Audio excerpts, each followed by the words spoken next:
कि क्या डायबिटीज के तमाम पेशेंट रोजाना रखें? तो फिर कौन डिसाइड करेगा कि ये डायबिटीज पेशेंट को रोजाना नहीं रखना चाहिए? मुस्लिम्स पूरे वर्ल्ड में तकरीबन 1/3 पॉपुलेशन है। बराबर। उसमें से 1.5 बिलियन में से तकरीबन 100 मिलियन मुस्लिम डायबिटिक पेशेंट्स रखना चाहिए। बराबर। खुदा ने तो कह दिया कि जो बीमार है वो रोजाना रखें। बराबर। क्या ऐसा कोई फोरम भी है जो रमजान और डायबिटिक के ऊपर जो है काम कर रहा है? सो डायबिटीज एक ऐसा मर्ज है जिसके अंदर हमारी ब्लड की शुगर बढ़ जाती है। टाइप 1 डायबिटीज के जो पेशेंट होते हैं आमतौर पर बच्चे होते हैं। टाइप 2 के जो होते हैं एडल्ट और बड़े होते हैं। तो लो शुगर के नताइज कभी कभी बहुत नुकसानदेह सीरियस होते हैं। टाइप 2 डायबिटीज है, अगर उसको भी रोजा रखना है रमजान से पहले उसको लो नहीं होता है, हाँ।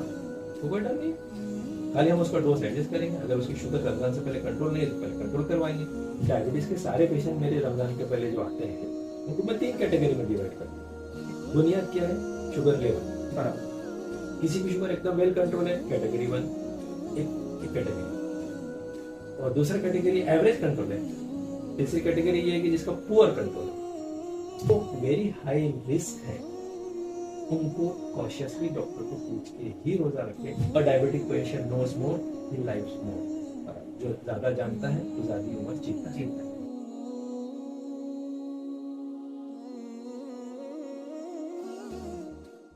Hello guys, welcome to EFT podcast. आज हमारे साथ एक स्पेशल गेस्ट अपीयर हुए हैं, डॉक्टर शबीर सिद्दीकी। आपने एमबीबीएस जेजे हॉस्पिटल से किया है और डिप्लोमा इन डायबिटिक्स आपने जो है वो नायर हॉस्पिटल से किया हुआ है। पिछले 25 सालों से आप मुमरा के अंदर अपनी खिदमात पेश कर रहे हैं और सिद्दीकी मल्टी स्पेशलिस्ट हॉस्पिटल जो है वो आप रन कर रहे हैं। आपका कोर फोकस जो है वो रमजान एंड डायबिटिक है। चूंकि रमजान करीब आ रहा है और बहुत सारे हमारे डायबिटिक यूजर जो है, जो पेशेंट्स हैं, वो इस बात पे फोकस करते हैं कि किस तरह हम अपनी डायबिटीज को रमजान में कंट्रोल करें, डायबिटीज किस तरह रमजान में जो है वो हाई होने से, लो होने से हम बचाए करके। तो चूंकि डॉक्टर साहब का कोर जो है वो डायबिटीज इन रमजान है, तो आइए हम कुछ सवाल जो है वो डॉक्टर साहब से करते हैं। Welcome to sir EFT podcast. आपके कीमती वक्त के लिए और आपके जो है वो इन 25 साल की खिदमत के लिए हम आपका शुक्रिया अदा करते हैं, बहुत बहुत जो आपने मुमरा में और लोगों को जो है वो पेश की है। चूंकि रमजान बहुत करीब आ चुका है और आने वाले कुछ ही दिनों में रमजान शुरू होगा, तो पहले तो आप ये बताइए कि डायबिटीज क्या है, एग्जैक्टली डायबिटीज किसे कहते हैं? सबसे पहले कि सारे ऑडियंस को मेरे तरफ से रमज़ान की मुबारकबाद। और बहुत अच्छा सा पॉडकास्ट अरेंज करने के लिए एक्सपर्ट टॉक्स की टीम को मेरे तरफ से बधाई हो। और ये एक ऐसा टॉपिक है रमज़ान और डायबिटीज़, चूँकि ये एक फ़र्ज़ है रोज़ा रखना जी तो इसके लिए पेशेंट के लिए बहुत ही अहम टॉपिक होता है जी। तो इसलिए इस टॉपिक को हम बहुत सीरियसली सोचते भी हैं, डिस्कस भी करते हैं। बराबर। और जैसे आपने मेरा इंट्रोडक्शन दिया कि मैंने एक्सपर्ट इन डायबिटीज़ हूँ या डिप्लोमा इन डायबिटीज़ किया एमबीबीएस के बाद, तो नेचुरली मेरा जो इंटरेस्ट ग्रेजुअली पढ़ते पढ़ते रमज़ान और डायबिटीज़ में ज़्यादा है। अच्छा। उसकी एक वजह थी कि जब अल्लाह कोई चीज़ कहता है तो उसमें फ़ायदा ही होता है। बिल्कुल। बस ये एक हाइपोथेसिस थी मेरी कि भाई रियली इसमें कोई बेनिफिट होगा, तो इसके लिए उसको पढ़ना कि भाई रमज़ान में अगर कोई तकलीफ होती है तो क्यों होती होगी, जबकि सारी चीज़ें तो अच्छी होनी चाहिए। सही। तो मेजॉरिटी पेशेंट्स को रमज़ान में सिर्फ बेनिफिट होता है। बराबर। जो मेरे पेशेंट कहते हैं कि हम इतने बहुत ही हमारी सारी तकलीफें रमज़ान में कम हो गई और हम बहुत खुश थे साइकोलॉजिकली डिस्पाइट हैविंग डायबिटीज़। तो एक ये है कि मेजॉरिटी 80-90% लोग रमज़ान में बहुत खुश थे। बहुत माइनॉरिटी जिसको हम बोलते हैं एक्सेप्शन, जिनको अल्लाह ने खुद एग्जेम कर दिया कुरान में कि आप ये बीमारी हो आप रोज़ा ना रखें। बराबर। तो फिर वो इंटरेस्ट बढ़ते गए कि क्या डायबिटीज़ के तमाम पेशेंट रोज़ा ना रखें। ये सवाल मेरे पास में है। तो जिसकी शुगर कंट्रोल में है, उसको कोई शिकायत नहीं है, तो रख ले। मतलब कुरान की आयत ने आपको सोचने पे मजबूर हाँ, किया हाँ। कि ऐसा क्यों है और क्या तमाम लोगों के लिए चीज हो सकती है कि नहीं हो सकती? हाँ, तो फिर वो थोड़ा सा डिस्कशन किया तो पता चल नहीं किसी के लिए रहे। तो फिर कौन डिसाइड करेगा कि ये डायबिटीज पेशेंट को रोज़ा नहीं रखना चाहिए या रखना चाहिए? बराबर। खुदा ने तो कह दिया कि जो बीमार है वो रोज़ा ना रखे, बराबर। जो सफ़र करते हैं वो रोज़ा ना रखे। तो उसको फिर सेग्रीगेट एक एक चीज़ को, जैसा हम कहते हैं कि भाई डायबिटीज़ का कोई पेशेंट रोज़ा रखता है तो उसको जानलेवा कोई कॉम्प्लिकेशन हो जाएगा, जैसे लो शुगर हो गई, बेहोश हो गया और आईसीयू में एडमिट हो गया। या हाई शुगर हुई, कीटोएसिडोसिस हो गया, वेंटिलेटर पे चले गए या किसी कॉम्प्लिकेशन से उसकी डेथ हो गई। तो ये चीज़ें हमको पता है कि As a कौन सा doctor. पेशेंट हाँ सीरियस हो सकता है, जान जा सकती है। तो वो चीज़ हम लोगों ने डिस्कस किया है, फिर कभी उलमाओं से डिस्कस किया, तो वर्ल्ड के पूरे डायबिटोलॉजिस्ट ने बैठ के इस चीज़ के ऊपर तो क्या आपने जैसा भी कहा कि वर्ल्ड के बहुत सारे डायबिटोलॉजिस्ट ने इसको डिस्कस किया, तो क्या ऐसा कोई फोरम भी है जो रमजान और डायबिटिक के ऊपर जो है काम कर रहा है? Yes yes yes yes. ये तो पूरे वर्ल्ड में तकरीबन हम 1/3 ऑफ पॉपुलेशन मुस्लिम है, बराबर। तो 1.5 बिलियन के आसपास हम क्रॉस करने जा रहे हैं। ओके उसमें से तकरीबन 100 मिलियन तो डायबिटिक है मुस्लिम्स। जी, मुस्लिम्स। मुस्लिम्स मतलब वर्ल्ड के अंदर। ओके तो इनके लिए तो कोई सॉल्यूशन होना चाहिए, बराबर। तो इनके लिए कोई पैटर्न होना चाहिए, कोई मैनेजमेंट होना चाहिए। तो चूंकि हम हिंदुस्तान में इतना ज़्यादा है, 20 करोड़ के आसपास होने के बावजूद भी हमारे डॉक्टर्स में इतना वर्क नहीं हुआ है कि भाई हम लोग अपनी कोई एक बॉडी बनाए रमजान एंड डायबिटीज़ के डॉक्टर्स की और बैठ के डिस्कस करें और अपने कुछ कंसेंसस करें और गाइडलाइन दे। अभी तक उतना नहीं हुआ है। तो लास्ट 15 ईयर्स में जो मैंने मेरे लेवल पे किया और कुछ मेरे कलीग्स है जैसे डॉक्टर शैला शेख वर्गी में प्रैक्टिस करती है, Okay. so we have a good correlation, so we work together many times and many few doctors in India, but ऐसा कोई बॉडी नहीं बन पाई। तो क्या इंटरनेशनल लेवल पे? इंटरनेशनल लेवल पे जरूर एक बॉडी है Okay. जिसका नाम है दार, okay, what is the full form of the? Diabetes and Ramzan international alliance. तो उसमें सारे कंट्री के लोग हैं, मतलब जैसे उसमें हर कंट्री से, जैसे कि आप ले लीजिए यूएई है, कतर है, दुबई है, सऊदी अरब, बांग्लादेश, पाकिस्तान, इवन इंडिया के भी डॉक्टर्स हैं। तो एज ए इंडियन आप भी उसके पार्ट? हम भी जाते हैं उसमें, तो आई समटाइम्स वो एवरी ईयरली वो कॉन्फ्रेंस होती है। ओके, तकरीबन 500 से 1000 डॉक्टर के आसपास कभी कभी आते हैं ऑल ओवर द वर्ल्ड। हाँ, और बैठ के सुनते हैं, एक्सपर्ट्स के व्यूज सुनते हैं, उनके क्लिनिकल ट्रायल्स होते हैं कि भाई मतलब जैसे पर्टिकुलर डिजीज के पेशेंट को कुछ हुआ तो क्या होगा, जैसे डायबिटीज वाले का हार्ट फेल हुआ तो क्या रोजा रख सकता है। कुछ डॉक्टरों ने उसके ऊपर पूरा अपना क्लिनिकल ट्रायल्स या स्टडीज किया तो प्रेजेंट करते हैं। तो हर साल हमको डायबिटीज और रमजान के ऊपर बहुत अच्छा नॉलेज मिलता है, एविडेंस बेस मिलता है, डॉक्टर्स को ओपिनियंस मिलते हैं, और वो कंसेंसस बॉडी जिसका नाम है दार।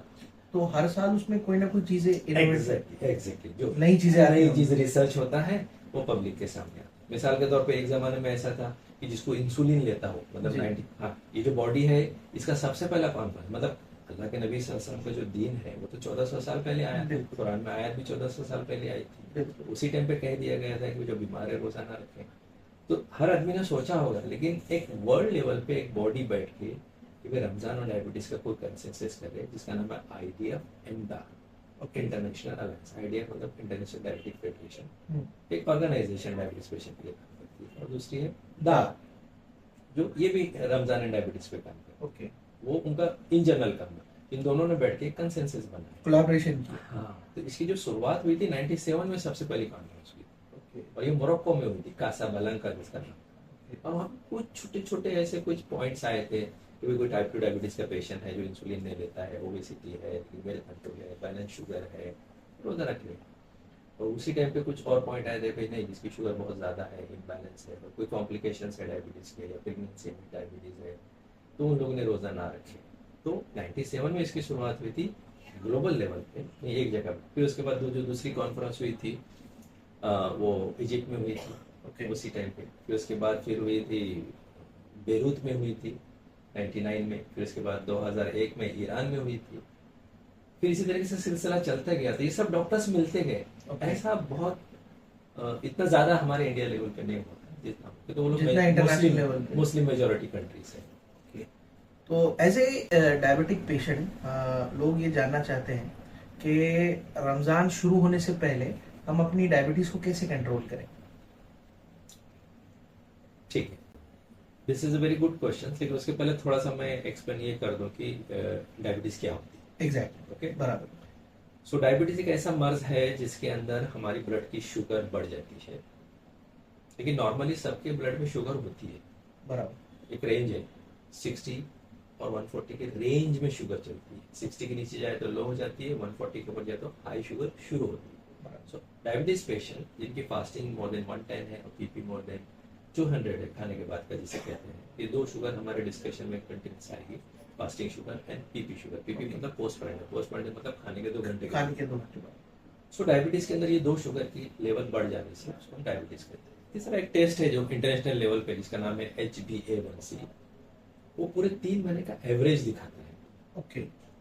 और वो नॉर्मल होता है 6.5 के नीचे। एवरेज इनसेंस मतलब हर महीने की एक रिपोर्ट को मिला के 3 महीने का एक एवरेज मिलता है। नहीं, अभी फॉर एग्जांपल मेरे पास एक पेशेंट आया, हाँ उसने कहा कि मेरी फास्टिंग 200 है, खाने के बाद की 350 है, और मैंने उसको कहा कि भाई आपकी शुगर ज़्यादा है, आपकी शुगर कंट्रोल करनी चाहिए। नहीं सर, ये 2 दिन में मेरी बढ़ी है सर। अच्छा। मैं शादी में गया था, मैं पार्टी में गया था, इसके लिए मेरी बढ़ गई है। तो यूजुअली पेशेंट डिनाइज कि डिनायल मूड पे होता है। कई दिनों से मेरी बढ़ी हुई है, तो बराबर। कहता है कि कल ही मेरी बढ़ी है। नहीं, बहुत सारों को तो पता भी नहीं होता जब तक टेस्ट नहीं करते हैं। हाँ, टेस्ट नहीं करते, तो फिर हम लोग बोलते हैं कि ठीक है चलो, अगर हम तुम्हारी शुगर का डेली चेक किए कई बार, जब नाश्ते से पहले, नाश्ते के बाद, दिन में 10 बार मैंने आपकी शुगर चेक किया, एक जैसी नहीं आएगी। सुबह में समझो 100 आएगी, नाश्ते के बाद 250 आएगी, लंच के पहले 125 आएगी, लंच में बिरयानी खाए आपने तो 450 आ जाएगी, इवनिंग में आपने कुछ नहीं खाए, ये आधी रोटी खाए तो सिर्फ डिनर के पहले समझो 180 है और डिनर के बाद 205 है। तो हर टाइम पे अलग अलग शुगर है, मैं आपकी कौन सी शुगर पकड़ के आपको कहूँ? सुबह की तो आपकी 100 थी, दोपहर में आपकी 450 थी। अगर दोपहर में चेक किया और मेरे पास आ गया तो मैं तो बोलूँगा एडमिट हो गया। एडमिट हो गया, हाई शुगर है। सुबह में बोले वेरी गुड, वेल ना। तो हम इसका एवरेज निकालते हैं एक दिन में, अगर एक दिन में 5 बार शुगर चेक किए हैं तो 5 बार डिवाइडेड बाय शुगर का ऐड करके डिवाइडेड बाय 5 हो जाएगा। ओके। तो वैसा पूरे 3 महीने का एक एवरेज अल्लाह ताला ने या नेचुरली अपने बॉडी में एक HbA1c टेस्ट का नाम है, हीमोग्लोबिन ग्लाइकोसिलेटेड। वो टेस्ट 3 महीने का एवरेज दिखाता है ओके। इंटरनेशनल लेवल पे। 4 पॉइंट मतलब उसको 5.2 के नीचे नॉर्मल माना जाता है, 5.2 और 6.4 के बीच में वो टेस्ट को बॉर्डर लाइन कहा जाता है, ओके। और 6.4 के ऊपर जो है उसको हम डायबिटीज की शुरुआत कहते हैं। ओके। तो आपको मैं टारगेट दूंगा जब आप मेरे पास आएंगे कि मुझे डायबिटीज हो गई है सर, मुझे कंट्रोल में रखना है, तो मैं कहूंगा कि फास्टिंग में पीपी तो आपको नॉर्मल रखनी ही रखनी है। फास्टिंग 130 के नीचे, खाने के बाद की 180 के नीचे। ये 3 महीने का एवरेज है, ये 7 के आसपास चाहिए। अगर ये 7 रहेगा तो आपकी एवरेज शुगर 140 के आसपास रहेगी। ओके। ओके। तो ये जो एवरेज टेस्ट है ये बहुत इंपॉर्टेंट, ये लाई डिटेक्टर टेस्ट। किसी ने कहा कि मेरी शुगर एक दिन पहले बढ़ी है तो मैं HbA1c करवा लूंगा। 7 बोले तो एवरेज 140 होता है, बराबर। 140 160 के आसपास। और यही समझो 8 हो गया तो एवरेज 200 क्रॉस होता है, हाँ। 9 हो गया हाँ। तो एवरेज मेरा 250-300 के आसपास क्रॉस होता है। बराबर। और ये समझो मेरा 10 हो गया तो एवरेज मेरा 350 होगा, ये मेरा 12 हो गया तो मेरा एवरेज 350-400 का। तो एक टेस्ट देखकर हम उस बंदे का एवरेज शुगर बता सकते हैं लास्ट 3 मंथ्स। मतलब पेशेंट लाई डिटेक्टर टेस्ट है। ओके। ओके, पेशेंट कुछ भी बोले, हाँ। ये टेस्ट उसकी पूरी तरीके से पिछला रिकॉर्ड खोल के रख देता है। हाँ, लाई डिटेक्टर टेस्ट। बराबर। ये 3 टेस्ट है जो रमजान के पहले भी हम लोग करते हैं। ओके। तो मैं शॉर्टकट में ये बता रहा था कि ये टेस्ट है, इसकी वजह क्या होती है डायबिटीज में। एक आमतौर पे जो बदन में इंसुलिन बनता है जो शुगर को नॉर्मल रखता है, लोकल लैंग्वेज में उसको डाइजेस्ट करने के लिए, ग्लूकोज को एक लेवल को मेंटेन करने के लिए इंसुलिन होता है। बराबर। तो वो इंसुलिन या तो कम बनता है या तो उसकी क्वालिटी अच्छी नहीं रहती। पहला रूल, उसको हम इंसुलिन रेजिस्टेंस भी कहते हैं। और इसका जो एंड रिजल्ट जो रहता है, शुगर बढ़ जाती है। जैसे अब मैंने बिरयानी खाया तो मेरे बदन का रूल ये है कि 140 के ऊपर ना जाना। ओके। पूरे दुनिया के इंसानों की शुगर 140 के ऊपर जाएगी तो कॉम्प्लिकेशन शुरू हो जाएगी, प्यास लगेगी, पेशाब आएगा, दुबला होना शुरू हो जाएगा। तो हमारे तजुर्बे के हिसाब से, डॉक्टर्स के स्टडीज के हिसाब से 140 के ऊपर जाने से नुकसान होता है।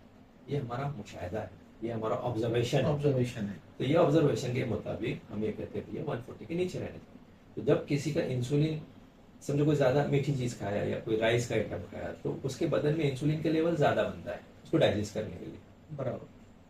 जैसे मैंने खाना कम खाया तो मेरा इंसुलिन कम बनता है, कम डाइजेस्ट करना है। Exactly. मैंने खाना खाया या नहीं सुबह से शाम तक, ये 24 घंटा मेरा बॉडी का इंसुलिन लेवल शट डाउन नहीं होता है, प्रोडक्शन कम हो जाता है, ताकि ग्लूकोज को कंट्रोल करने की जरूरत ही नहीं, बदन में शुगर ही नहीं, खा ही नहीं रहा है बंदा। सही। तो हमारे बदन के अंदर इंसुलिन या तो कम हो जाता है या तो उसकी क्वालिटी खराब हो जाती है, जिसकी वजह से हम डायबिटीज में शिकार होने लगते हैं। ओके। कॉमनेस्ट वजह वर्ल्ड में इसकी ये है कि 2 टाइप के पेशेंट, जो अक्सर पेशेंट पूछते हैं कि कितने टाइप के, टाइप 1 होते हैं, टाइप 2 पेशेंट होते हैं। ये क्या होता है टाइप 1 और टाइप 2? टाइप 1 के जो पेशेंट होते हैं जो अक्सर बच्चे होते हैं, 3 साल से लेकर 15 साल की उम्र के बीच के बच्चे होते हैं। टीनेजर्स। टीनेजर के बच्चों से शुरू होकर टीनेजर्स में जाता है। ओके। उमूमी तौर पर बच्चों में होता है, पहला फर्क। ओके। और टाइप 2 डायबिटीज जो होती है ये बड़ों में होती है, ओके, जैसा कि 30 साल के ऊपर, 40 साल के ऊपर, अक्सर वो पेशेंट 40 साल के ऊपर होती है। हम जो देखते थे दादा दादी, हमारे नाना नानी 60-70, लेकिन इसकी एज अभी टाइप 2 डायबिटीज की कम होके 40, 35, 25 ईयर्स में भी आ रहे हैं। उसकी वजह ये है कि वालिद और वालिदैन को डायबिटीज हो और उनको अगर समझो 40 साल की उम्र में हुई हो तो ये बच्चे को 10 साल पहले होगी, 30 साल की उम्र, ओके, जेनेटिकली जेनेटिकली। और इस बंदे को अगर 30 साल की उम्र में डायबिटीज हुई तो इसके है, बच्चे को 20 साल की उम्र में हो सकती है। ओके, इतना डरने जैसा नहीं है, लेकिन एक ऑब्जर्वेशन है कि ओके, ऐसा एक पैटर्न है हाँ। जिस पैटर्न से ये सारी चीजें हाँ। चलती है। सो टाइप 1 डायबिटीज के जो पेशेंट होते हैं आमतौर पर बच्चे होते हैं, टाइप 2 के जो होता है एडल्ट और बड़े होते हैं, ये एक फर्क। ओके, इनकी डायबिटीज के अंदर जो प्रॉब्लम होता है वो इनके बदन में इंसुलिन बनता ही नहीं। टाइप 1 वालों। हाँ, इनके बदन में इंसुलिन बनता है लेकिन क्वांटिटी कम बनती है, Type 2 कुछ ना कुछ तो होता है टाइप 2। ओके, तो ये सर्वाइव कर जाते हैं। तो ये गोली खाएंगे तो भी इनकी शुगर कंट्रोल में आ जाएगी, परहेज करेंगे तो भी कंट्रोल में आ जाएगी। ये जो बच्चे होते हैं, insulin is required to maintain their sugar normal, बराबर, और इंसुलिन जब नहीं रहता है ना तो शुगर आसमान पे पहुंचती है, उस पर एसिड बनता है और वो लोग सांस लगती है, आईसीयू में एडमिट होते हैं और उसकी वजह से कुछ बच्चे मर जाते हैं। तो बच्चों को इंसुलिन सर्वाइवल के लिए जरूरी होता है, ओके, बड़ों को इंसुलिन सर्वाइवल के लिए जरूरी नहीं होता। ये सबसे बड़ा फर्क है। ये डिफरेंस है टाइप 1 Difference. एंड टाइप 2 में। हाँ, तो ये लोगों को पहले दिन से इंसुलिन लेना पड़ता है, एक बार नहीं, दिन में 3 बार मिनिमम, मैक्सिमम 4 बार लेना पड़ता है। टाइप 1 वालों हाँ, तो ये रोजा कैसा रखेंगे, दोपहर का इंजेक्शन नहीं लेंगे तो कैसा रखेंगे। तो इसकी वजह से इनका ट्रीटमेंट बहुत ही कॉम्प्लिकेटेड होता है टाइप 1 का अभी अभी रमजान आप में, जी जी और इनका जो ट्रीटमेंट रमजान में थोड़ा इजी हो जाता है। अभी आपने जैसे टाइप 1 और टाइप 2 को डिफाइन करते हुए बताया हम्म। कि टाइप 1 जो है बेसिकली ये बच्चों में होता है, हम्म। इसकी उम्र 3 से 15 के बीच में होती है। तो ऐसे बहुत सारे अडल्ट पेशेंट भी हमको मिलते हैं जिनको टाइप 1 की डायबिटीज होती है। एग्जैक्टली, वो क्या होता है एग्जैक्टली? तो वो एक एक्सेप्शन है, उसको हम लाडा बोलते हैं। ओके, मतलब बच्चों की डायबिटीज 30 साल की उम्र में, 40 साल की उम्र में आ गई तो उसके कुछ मखसूस टेस्ट करके हम लोग डायग्नोस करके हमको कहते हैं भैया आपको बच्चों की डायबिटीज बहुत हो गई, आपको भी इंसुलिन लेना है। लेकिन ये एक रेयर प्रॉब्लम है, इसके ऊपर हम ज्यादा डिस्कस करें तो हमारे ऑडियंस बहुत कंफ्यूज हो जाएंगे। हर आदमी अपने आप को टाइप 1 ही समझेगा टाइप 2 होने के बाद। ओके, पहली चीज, टाइप 2 के अंदर बहुत सारे पेशेंट को इंसुलिन लगता है, दादा इंसुलिन लेते हैं, दादाजी लेते हैं, नाना जी लेते हैं, तो वो कौन होते हैं? बराबर, तो हमारे बदन में जो पैंक्रियास है जहाँ पे इंसुलिन बनता है, उसको उर्दू में लबलबा भी शायद बोलते हैं, तो वो जो जगह का प्रोडक्शन है, एक प्रोडक्शन कैपेसिटी है, वो 100% से कम होकर 30% पे आ जाती है। उसकी प्रोडक्शन क्वालिटी एग्जैक्टली, डाउन हो जाती है। मतलब वियर एंड टीयर बोलते हैं ना, जब टायर Yes. घस गया या तो हम लोग इतना खा लेते हैं, इतना डाइजेस्ट कर लेते हैं, चक्की पीस पीस के उसको बोलते हैं बर्न आउट, थक Burn चुका है, okay. हमारा पैनक्रियास थक चुका है, या हमारा सो टाइप 2 डायबिटीज में ज्यादातर यही होता है, ओवर ईटिंग की वजह से पैनक्रियास को ज्यादा काम करना पड़ता है। और साथ में fat itself causes diabetes, fat के लिए फूड, फैट, ये सब मिला के एक मजमूआ तौर पे उन बंदे को डायबिटीज का जो टाइप 2 के अंदर जो रहते हैं उनको इंसुलिन बनता है लेकिन प्रोडक्शन घटता चला जाता है। तो उसको 10 साल से अगर डायबिटीज है टाइप 2, तो इसका प्रोडक्शन तो घट रहा है, बराबर, 5% 10% पे कभी आ गया होगा तो भैया को तो उसको तो बाहर से इंसुलिन देनी पड़ेगी। दिखने को तो टाइप 2 है लेकिन एक उम्र के बाद टाइप 1 जैसा दिखता है। तो कितने परसेंट मतलब इंसुलिन के होने पर आपको पेनक्रिया होने पर आपको इंसुलिन लेना है? वैसा नहीं है हमारा कि एक ब्लड का हम टेस्ट करते हैं कि भाई फास्टिंग सी पेप्टाइड देखते हैं, उसको पता चलता है कि इंसुलिन बन रहा है या नहीं बन रहा है। तो वो एक लेवल है हमारे पास कि हम कहते हैं भाई अपने बदन में इंसुलिन बन रहा है। एक तो ये है तरीका, दूसरा एक तरीका टाइप 1 है या नहीं है, मतलब उसको ऐसे मोहर लगाना है किसी बंदे को, तो हम लोग तो इंसुलिन देख लेते हैं, साथ में एक एंटीबॉडी टेस्ट होता है, जीएडी एंटीबॉडीज बोलते हैं उसको। और ऐसे मुख्तलिफ एंटीबॉडीज होते हैं, वो टेस्ट अगर पॉजिटिव किसी बंदे का आ गया टाइप 1 के अंदर तो उसको ठप्पा लग गया कि भैया आपको टाइप 1 ही है, आपको जिंदगी भर इंसुलिन लेना है। तो 2 टेस्ट है, इंसुलिन लेवल जिसको इनडायरेक्टली हम चेक करते हैं सी पेप्टाइड, और दूसरा रहता है हमारा जीएडी एंटीबॉडी। सो ये तो हो गया डायग्नोसिस करने के लिए। बड़ों के अंदर ये दोनों टेस्ट नॉर्मल रहते हैं, अक्सर जीएडी भी नहीं रहता है, लेकिन उनका जो प्रोडक्शन इनहेरेंटली ग्रेजुअली कम होता है। तो कुछ फीसद ऐसे पेशेंट हैं, 5, 10, 20% फीसद जो रहते हैं 10 साल, 15 साल, 20 साल डायबिटीज होने के बाद उनको इंसुलिन देनी पड़ती है, टैबलेट का असर नहीं। अब ये भी पेशेंट रोजा रखा तो इसका क्या होगा? एग्जैक्टली। इसका भी तो काफी डिफिकल्ट हो जाएगा शुगर बराबर। इसको भी इंसुलिन लेना है। तो ये जो पेशेंट हमारे लिए थोड़ा सा कॉम्प्लिकेटेड कॉम्प्लिकेटेड होते हैं, इनको हमको ऊपर ध्यान देना। लेकिन हमारे पास सिस्टम है, तो हमारे इंसुलिन के पेशेंट भी रोजा रखते हैं। क्यों, तो मैं पेशेंट को मजाक से बोलता हूँ कि हम चांद पे जा सकते हैं, तो क्या रोजा नहीं रख सकते? बिल्कुल रोजा रख सकते हैं। उसका एक मेथड है, चांद पे जाने की एक मेथड है, ऐसा रोजा रखने का। आप डॉक्टर से पूछिए, डॉक्टर आपको रास्ता बताएंगे। If you have been trained by doctors how to control your diabetes during Ramzan, it's so easy. तो बेसिकली एक डायबिटिक पेशेंट को रमजान में रोजा रखने के लिए किन चीजों को कंट्रोल करना चाहिए? अपनी डायबिटीज की किन चीजों को कट डाउन करनी चाहिए? क्या पैटर्न होना चाहिए? अगर उसको रोजा रखना है तो किन चीजों को अभी से वो इंटीग्रेट करे या उन चीजों पर अभी से अमल चालू करे ताकि वो रमजान में रोजा रख सके? ठीक है, तो आपका कहना ये है कि भाई अगर मुझे रोजा रखना है तो मैं रमजान से पहले किस चीजों को चेक करूं या किस चीजों का ध्यान रखूं, बराबर। मेरी रमजान असेसमेंट करूं मैं। बराबर बराबर। तो उस असेसमेंट को हम लोग प्री रमजान असेसमेंट बोलते हैं, ओके। हमारे कंसेंसस के हिसाब से। उसके पहले हम थोड़ा सा ये डिस्कस कर ले कि डायरेक्टली हम क्या असेस करना है, उसके पहले क्या मसाइल होते हैं। बराबर। तो अगर आप मुझे ये पूछें कि रमजान में डॉक्टर साहब कौन से मेजर रिस्क या कॉम्प्लिकेशन पेशेंट को होते हैं डायबिटीज के पेशेंट, तो उसमें मैं 4 चीजें बताऊंगा। सबसे पहला मसला रमजान में जो हो सकता है वो लो शुगर, उसको इंग्लिश में कहते हैं हाइपोग्लाइसीमिया, हमारे मेडिकल लो शुगर। फिर लो शुगर का मतलब ये होता है कि 60 के नीचे अगर किसी की शुगर जाए तो हम उसको लो शुगर कहते हैं, या 70 के आसपास भी नीचे रहती है तो उसको लो शुगर कहते हैं। नॉर्मल जो शुगर है फास्टिंग 90 to 130 के बीच में होनी चाहिए, और खाने के बाद की जो नॉर्मल शुगर है लेस देन 180 होनी चाहिए। ये 2 नॉर्मल शुगर है, उसमें लो शुगर का मतलब 60 to 70। लो शुगर के सिम्टम्स क्या होंगे डॉक्टर? हाँ, बहुत अच्छा क्वेश्चन है आपका अयूब साहब। लो शुगर के जो कॉमन सिम्टम्स आते हैं, बहुत भूख लगती है, ओके।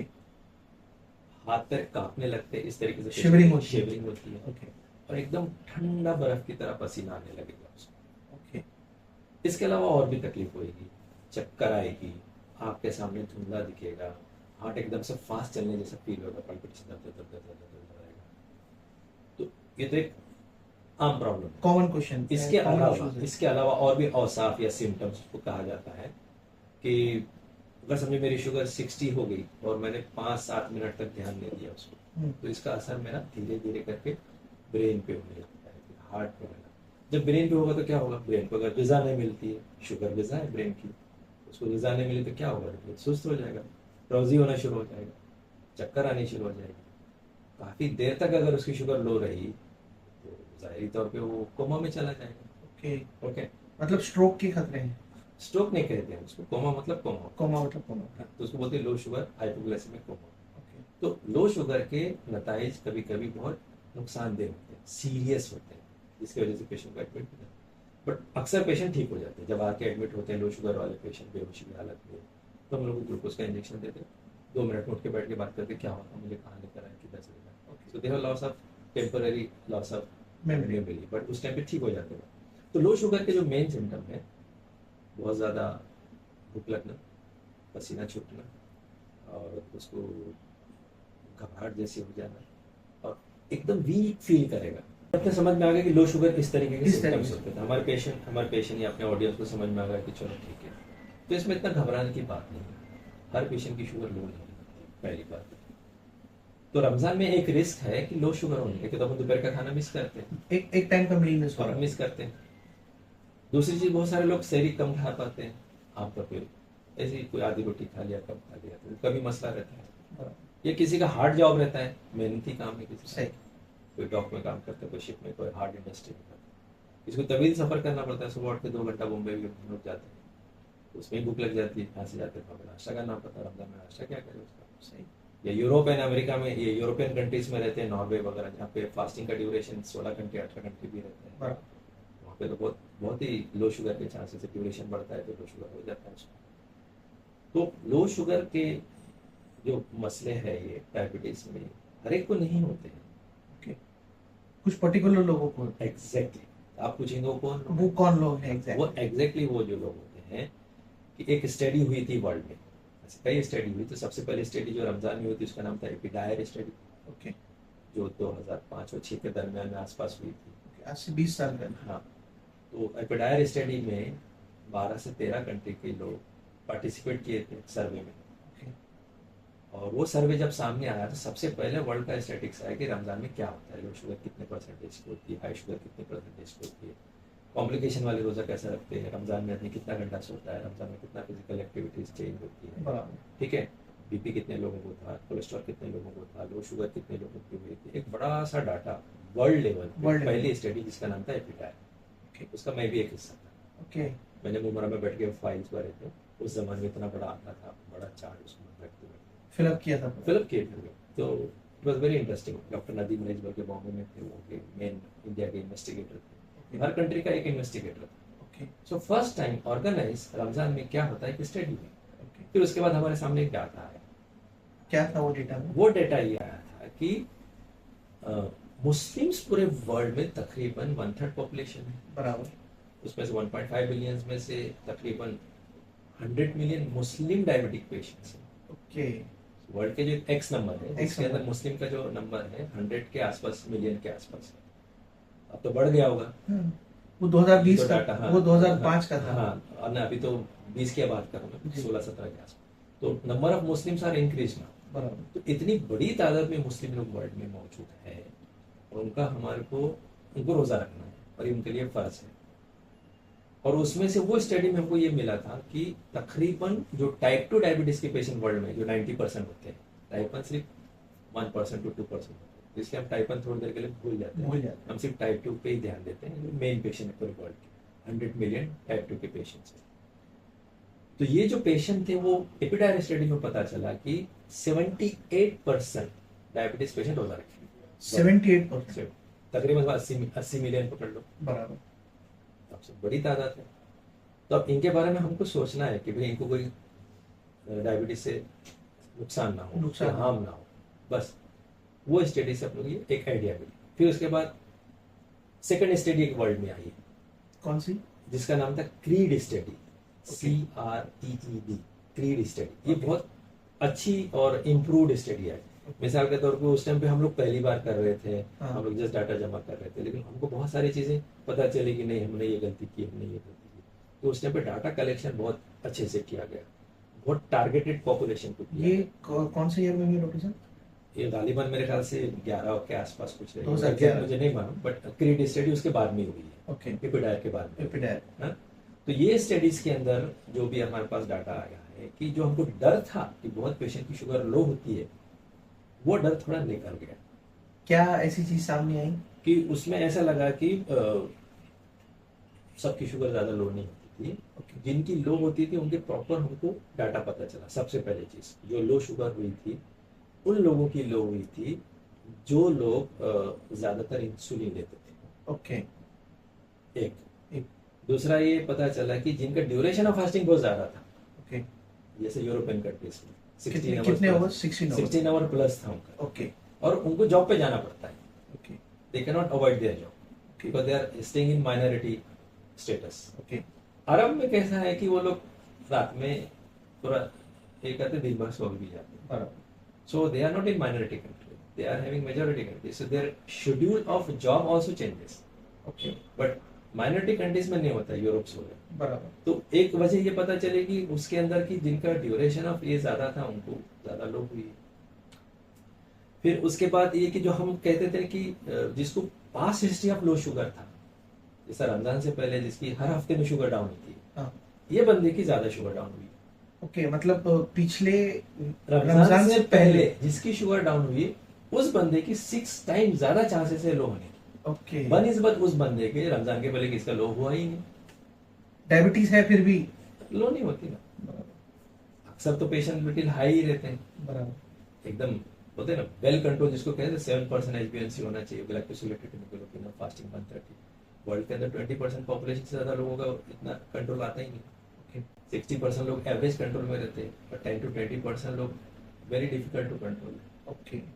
तो वो जो लोग थे जिनको रमजान से पहले लो हुआ था उनकी ज्यादा रमजान, तो ऐसे हमारे जितने भी सुनने वाले हैं बराबर। जिनका रमजान से पहले शुगर लो हुआ उन लोगों ने अपने डॉक्टर से जरूर कहना चाहिए, सर मुझे कुछ ऐसा डोज एडजस्ट कीजिए कि मैं कंट्रोल में लूँ। रमजान से पहले कितनी बार लो होना, कुछ ऐसे कुछ काउंटिंग है? जिसका वीक में डेली होता है वो तो समझो कैटेगरी 1 में चला जाता है, okay. Very very high risk में चला जाता है। और जिसका सब वंस इन वीक हो जाता है तो उसका थोड़ा कम रिस्क। अगर हम रिस्क के फैक्टर्स को काउंट डाउन करें, लिस्ट डाउन करें, तो कितने वो होंगे? नंबर 1, नंबर 2, नंबर 3, ऐसे कितने रिस्क होगा? हर रिस्क को हम डिफरेंट नहीं करेंगे, एक रफ आइडिया है कि जिसकी डेली डाउन होती है तो उसको तो बहुत हाई रिस्क में लेंगे। बहुत वेरी वेरी हाई। और जिसकी वंस इन वीक ऐसा है तो थोड़ा कम लेगा। जिसको महीने में एक आधे बार हुआ है हाँ। तो वो खुद बोल देता है सर मैं उस दिन खाना नहीं खाया था, बेटा खाना खा लो। लेकिन कुछ पेशेंट ऐसे रहते हैं जिनके लो होने की वजह रहती है कि जब 10 साल 15 साल पुरानी डायबिटीज हो चुकी है और उनकी ब्रिटल डायबिटीज, नाजुक डायबिटीज, थोड़ा सा खाना ना खाओ कम हो जाती है, थोड़ा सा ज्यादा खाओ एकदम हाई। तो ऐसे लोगों को तो बहुत मुश्किल हो जाता है। मतलब तो वो पेशेंट हमको बताते हैं कि सर मैं थोड़ा सा भी खाना लेट होता तो मेरे हाथ पैर कांपने लगते, पसीना छूटता, भूख लग जाती है। अब ऐसे पेशेंट जो रहते हैं उनको ध्यान देना पड़ता है। ऐसे पेशेंट्स के लिए क्या गाइडलाइन होनी चाहिए रमजान की? कुछ नहीं, सिंपल गाइडलाइंस है। जो अगर हाइपोग्लाइसेमिया को मैं अवॉइड कर सकता हूँ एज ए डॉक्टर तो मैं उसको करूँगा, आप डरो मत, मैं आपको डोज एडजस्ट। तो वजह क्या है लो शुगर की, पहले मुझे ढूंढनी, वो डायग्नोस करना। एग्जैक्ट। अगर वो पेशेंट की वजह सिर्फ खाना टाइम पे ना खाना है तो खाना टाइम पे खा ले। दूसरी उसकी अगर वजह ये है कि उसको 15 साल पुरानी डायबिटीज होने से बदन के अंदर बहुत सारे हार्मोन का जो प्रोडक्शन है शुगर को मेंटेन करने, जैसे लो शुगर जब होती है ना तो अल्लाह ताला ने बदन में ऐसा सिस्टम बनाया कि एड्रेनलिन और एड्रेनलिन, ग्लूकागॉन, कुछ हार्मोन है जो शुगर को बढ़ाते हैं उस टाइम पे। ओके। तो कहते हैं कि उसकी ब्लड की शुगर को नॉर्मल रखें। वो हार्मोन अच्छी तरह काम नहीं करते, 15 साल पुरानी डायबिटीज होने को इंसुलिन भी काम नहीं कर रहा है, काउंटर हार्मोन भी काम नहीं कर रहा है, तो फिर करेगा क्या बंदा? तो उसको फिर बार बार खाना पड़ता है उसको। तो किसी का बदन ऐसा हो जाता है कि उसके अंदर शुगर नॉर्मल होने में दिक्कत होती है, लो होता है तो भी जल्दी होता है, हाई होता है तो भी जल्दी होता है। तो ऐसे लोगों को फिर हम लोग अवॉइड करते हैं। तो ये दो कंडीशन आएगी लो शुगर। एक पेशेंट ऐसे होते हैं उनको कहते हैं हाइपोग्लाइसेमिया अनअवेयरनेस। ओके। अभी मैंने डिस्कस किया था ना कि शुगर लो होती है तो हमें क्या होता है कि बराबर। हाथ कांपते हैं, पसीना छूटता है, भूख लग जाती है। सही। भूख लग जाती है तो आदमी कहाँ है, फ्रिज में चला जाता है, फ्रिज खोलता है, निकालता है, फ्रूट निकालेगा, खाने की चीज निकालेगा, कुछ भी फटाफट निकालेगा, पिएगा। नेचुरल इंस्टिंक्ट दिया ऊपर वाले ने बराबर। कि जब लो शुगर हो तो अप्रोच करो खाने के लिए, तो इसके लिए हंगर दे दिया। बराबर। तो जिस बंदे को ये सारे सिम्टम ही नहीं आते, डायरेक्ट कोमा में जाता है, तो कैसे डिटेक्ट करेंगे उसको? वो खाते खाते बेहोश हो जाता है, सोते सोते बेहोश हो जाता है। तो Okay. इसको बोलते हैं अनअवेयरनेस, सिम्टम्स आते ही नहीं, वार्निंग सिग्नल ही नहीं आते उसको। Okay. मेरी शुगर लो होगी, ओके। मेरी लो हो गई तो मैं अपने वाइफ को कहूंगा भैया मेरी शुगर लो हो गई। कैसे डिटेक्ट करना चाहिए उसको? वो तो आके पेशेंट बोलता है कि हमारे पापा खाते खाते बेहोश हो गए, हमारे दादाजी सोते सोते बेहोश हो गए। तो इसको कहते हैं हाइपोग्लाइसेमिया अनअवेयरनेस। अनअवेयरनेस। ये कब होता है? जो इंसुलिन पे है ज्यादा पेशेंट, बड़े अरसे तक है और बहुत सारे कॉम्प्लिकेशन हो चुके न्यूरोपैथी से। तो ये तो मुझे पता है एज ए डायबिटोलॉजिस्ट कि भाई आपकी शुगर हाइपोग्लाइसेमिया अनअवेयरनेस से आपको पता चलता है, आप प्लीज बताइए। ये हो गया इस टाइप की जो डायबिटीज है उनको तो रोजा नहीं रखना चाहिए। एग्जैक्टली। और जिसका समय हर डे लो होता है उसको भी मैं बोलूंगा ना रखना। जिसका once in a week, once in a month और ट्रीटेबल कॉज है उसका, जैसे मेरी 2 जुलाब हो गए थे और उसके बाद मेरी शुगर लो, मैं खाना नहीं खाया, भाई रमजान में आपको जुलाब तो हमेशा नहीं होने वाले। बराबर। फिर दूसरी एक वजह हो सकती है कि किसी वजह से पेशेंट ज्यादा डोज ले रहा हूँ या डॉक्टर ने ज्यादा डोज लिख दिया, बराबर। ये पेशेंट ने खुद ज्यादा डोज ले रहा हूँ, मैंने आधी गोली लिखा हूँ, 1 गोली खा गया, लो शुगर हो गई, हम उसको बोलते हैं कि ओवरडोज की वजह से बराबर। गलती से दवा खा ली। तो गोली के ओवरडोज से भी हो सकती है, तो ये करेक्टेबल फैक्टर है, हमें करेक्ट कर लूंगा, लो शुगर नहीं होगी उसकी। बराबर। मैंने सुबह में डायबिटीज का डोज लिखा है, सुबह में सिर्फ 1 टोस्ट और 1 चाय पी के जाता है, ट्रेन में खड़े खड़े उसके हाथ में ऐसे कांपने लगते हैं, फिर उतर के दादर में कुछ वड़ा पाव खाएगा, फिर उसके बाद अच्छा लगेगा। तो मुझे पूछना चाहिए था भैया आप नाश्ते में क्या खाते हो? नाश्ते में तो सर मैं सिर्फ 1 चाय लेता हूँ, 1 टोस्ट खाता हूँ, नाश्ता तो मैं जाके उधर करता हूँ, गोली तो घर पे खाया हूँ, 2 घंटे के बाद मैं बॉम्बे पहुंच रहा हूँ, तो मेरी शुगर तो रास्ते में डाउन हो जाएगी। ओके। तो ये ट्रीटेबल कॉज है ना। बराबर। बराबर। पेशेंट ने कहना चाहिए, डॉक्टर ने उसको सुनना चाहिए और उसका डोज वो हिसाब से, तो दोपहर में हम उसको डोज देंगे इंस्टेड ऑफ मॉर्निंग में मेजर डोज। बराबर। सो डायबिटीज का डोज कम या ज्यादा उसको एडजस्ट कर सकते हैं, उन लोगों को हम एडजस्ट करके रोजा रखवा सकते हैं। अब रही बात जो इंसुलिन ले रहे हैं, टाइप 2 डायबिटीज के पेशेंट हैं, उनको रोजा रखना है। तो ये भी पेशेंट अगर रमजान से पहले मैं इंसुलिन 2 बार लेता हूँ, मेरी शुगर वेल कंट्रोल है, मेरी लो भी नहीं होती है, तो मुझे क्या चीज का डर, मैं भी रोजा रखूंगा। सिर्फ रमजान में मैं सहरी में डोज कम लूंगा, इफ्तारी में ज्यादा डोज लूंगा। ओके। और गैर रमजान में कैसा होता है कि हम लोग सुबह नाश्ता करते हैं, दोपहर में लंच करते हैं, रात में कम खाते हैं, 8 घंटा तो हम लोग रात में भूखा रहते हैं, तो शाम का डोज थोड़ा कम होता है। सुबह और दोपहर का डोज कंबाइन करें तो 2/3 डोज हम सुबह और दोपहर में ले लेते हैं। ओके, तो बस खाली हम उल्टा कर देंगे, उल्टा करना है रमजान में। बिल्कुल कॉमन सेंस के हिसाब से। तो सुबह का डोज शाम में कर देंगे, शाम का डोज सुबह में कर देंगे। ओके। तो जो बंदा टाइप 2 डायबिटीज है, अगर उसको भी रोजा रखना है, रमजान से पहले उसको लो नहीं होता है, हाँ। तो कोई डर नहीं है। खाली हम उसका डोज एडजस्ट करेंगे। अगर उसकी शुगर रमजान से पहले कंट्रोल नहीं है तो पहले कंट्रोल करवाएंगे। अगर उसकी शुगर ज्यादा है तो हम उसको ये कहेंगे कि कंट्रोल कर लीजिए। बराबर। और अगर इस पेशेंट की लो होती है तो इसको फिर हम वार्न करके करें कि आपको रोजा रखना है तो थोड़ी सी शुगर मुझे ज्यादा रखनी तो पड़ेगी। वार्निंग क्या है? कि ये भाई, कि आपको शुगर ज्यादा रखनी है। जैसा कि हमारे पास रिस्क कैटेगरी है, हाँ। पहली कैटेगरी वेरी हाई रिस्क, और तीसरी category moderate to low risk है। पूरे वर्ल्ड लेवल पे डायबिटोलॉजिस्ट ने कंसेंसस किया, आईडीएफ का गाइडलाइंस आ गया कि वेरी हाई रिस्क, जैसा मैंने बताया ना, हाइपोग्लाइसेमिया अनअवेयरनेस। दूसरा डेली जिसका हाइपो होता है वो भी उसके अंदर आ गया है। जैसे कभी कभी होता है ट्रीटेबल कॉज है, उसको हम ज्यादा नहीं वार्न करेंगे। ठीक है, तो ये कैटेगराइज एक बार हमने कर दी है तो उसके बाद हमारा काम ईजी हो जाता है, क्योंकि हम आपको रोजा रखने में अलाउ कर सकते हैं। तो टाइप 2 डायबिटीज का पेशेंट है, इंसुलिन ले रहा है और उसको लो नहीं होती है रमजान से पहले, कुछ नहीं करेंगे, हम उसका डोज उल्टा पुल्टा कर देंगे। सुबह का डोज कम कर देंगे, सहरी का, शाम का डोज वो रखेंगे, और डोज रिडक्शन भी करेंगे अगर उसकी वेल कंट्रोल। ओके। जैसे सुबह का डोज हम उसको 50% या 30% कम कर देंगे, शाम का डोज ये हम लोग बाद में डिस्कशन में भी ले सकते हैं, कैसा डोज एडजस्ट कर सकते हैं। अच्छा, अब एक क्वेश्चन ये है कि बहुत सारे लोग रमजान में एक मील स्किप कर देते हैं, तो चूंकि लो होने के चांसेस, लो होने में ये होता है आप बहुत देर तक कुछ खाए नहीं होते हैं, तो एक मील पहले ये रोजे की हालत में आपसे मिस हो रहा है, तो कैसे आप उसको मैनेज करें? व्हाट यू सेड कि रमजान में हाँ। हम एक खाना नहीं खाते हैं, हाँ। तो हम डोज कैसे एडजस्ट करें? बराबर। ठीक है ना? एग्री। तो सिंपल है कि अगर रमजान से पहले उसकी शुगर वेल कंट्रोल है, हाँ। जैसे मैंने कहा ना, फास्टिंग 130 के नीचे, खाने के बाद की 180 के नीचे, 3 महीने का एवरेज HbA1c 7 के नीचे, तो हम उसका डोज रिड्यूस करेंगे 30%। ओके। आप मोटी भाषा में मैं आपको बताऊं कि जैसे समझो आप 3 मिलीग्राम गोली लेते हो, हाँ। तो 30% रिड्यूस किया तो कितना हो जाएगा? 2 मिलीग्राम। 2 milligram, exactly. 2 मिलीग्राम के मैं 2 टुकड़े करूंगा उसको, सुबह में 1/3 दूंगा, शाम में 2/3 दे दूंगा। हाफ मिलीग्राम मॉर्निंग में दे दूंगा, 1.5 मिलीग्राम इवनिंग में दे दूंगा। लेकिन पेशेंट्स को ये खुद से कर लेना चाहिए कि अपने डॉक्टर से कंसल्ट करना इतनी मार्किंग खतरे जाम हो जाएगा। चाहिए? मतलब ये सारी चीजें पेशेंट को डॉक्टर से कंसल्ट करके करनी चाहिए। बिल्कुल बिल्कुल। मैं ये कहता हूँ कि आपको छोटा सा मैकेनिक भी बनना है तो उस के पास जाना पड़ता है, इंजीनियर बनना पड़ता है तो 28 साल तक पढ़ना पड़ता है। बराबर। तो उतना पढ़ के वो डॉक्टर्स बने हैं तो पेशेंट को जाके पूछे। जो लोग, हाँ, सेल्फ ट्रीटमेंट बहुत कॉमन है, बराबर। नहीं, उसीलिए लोग अपने हिसाब से मैनेज कर बहुत लेते हैं। कॉमन है। हाँ। तो आपका कहना ये था कि रमजान में उसको अगर एक खाना नहीं खाता है तो डोज कैसे एडजस्ट? कैसे मैनेज तो आपको एक डर भी होगा ना कि लो भी हो सकती है। एग्री। बराबर। तो मेरा ये कहना है कि हम डायबिटीज के सारे पेशेंट मेरे रमजान के पहले जो आते हैं उनको मैं 3 कैटेगरी में डिवाइड करता हूँ। बुनियाद क्या है? Sugar level. बराबर। किसी की शुगर एकदम वेल कंट्रोल है, कैटेगरी 1 एक कैटेगरी, और दूसरा कैटेगरी एवरेज कंट्रोल है। तीसरी कैटेगरी ये है कि जिसका पुअर कंट्रोल है, उसको मैं थोड़ा वजाहत भी कर देता हूँ। वेल कंट्रोल का मतलब क्या? रमजान से पहले बाहर बैठे हैं पेशेंट और हमारे कंसेंसस के हिसाब से भी कि फास्टिंग लेस देन 130 है, बीपी लेस देन 180 है और HbA1c 7 के आसपास है, अब वेल कंट्रोल। दूसरी कैटेगरी का पेशेंट एवरेज, जैसे फास्टिंग 130 से 150 के बीच में आ गई, खाने के बाद की 200 से 300 की रेंज में हाई हो गई, और HbA1c समझो 8 और 9 के आसपास है उसका, ये एवरेज कंट्रोल हो गई। 7 से लेकर 9 के बीच में HbA1c।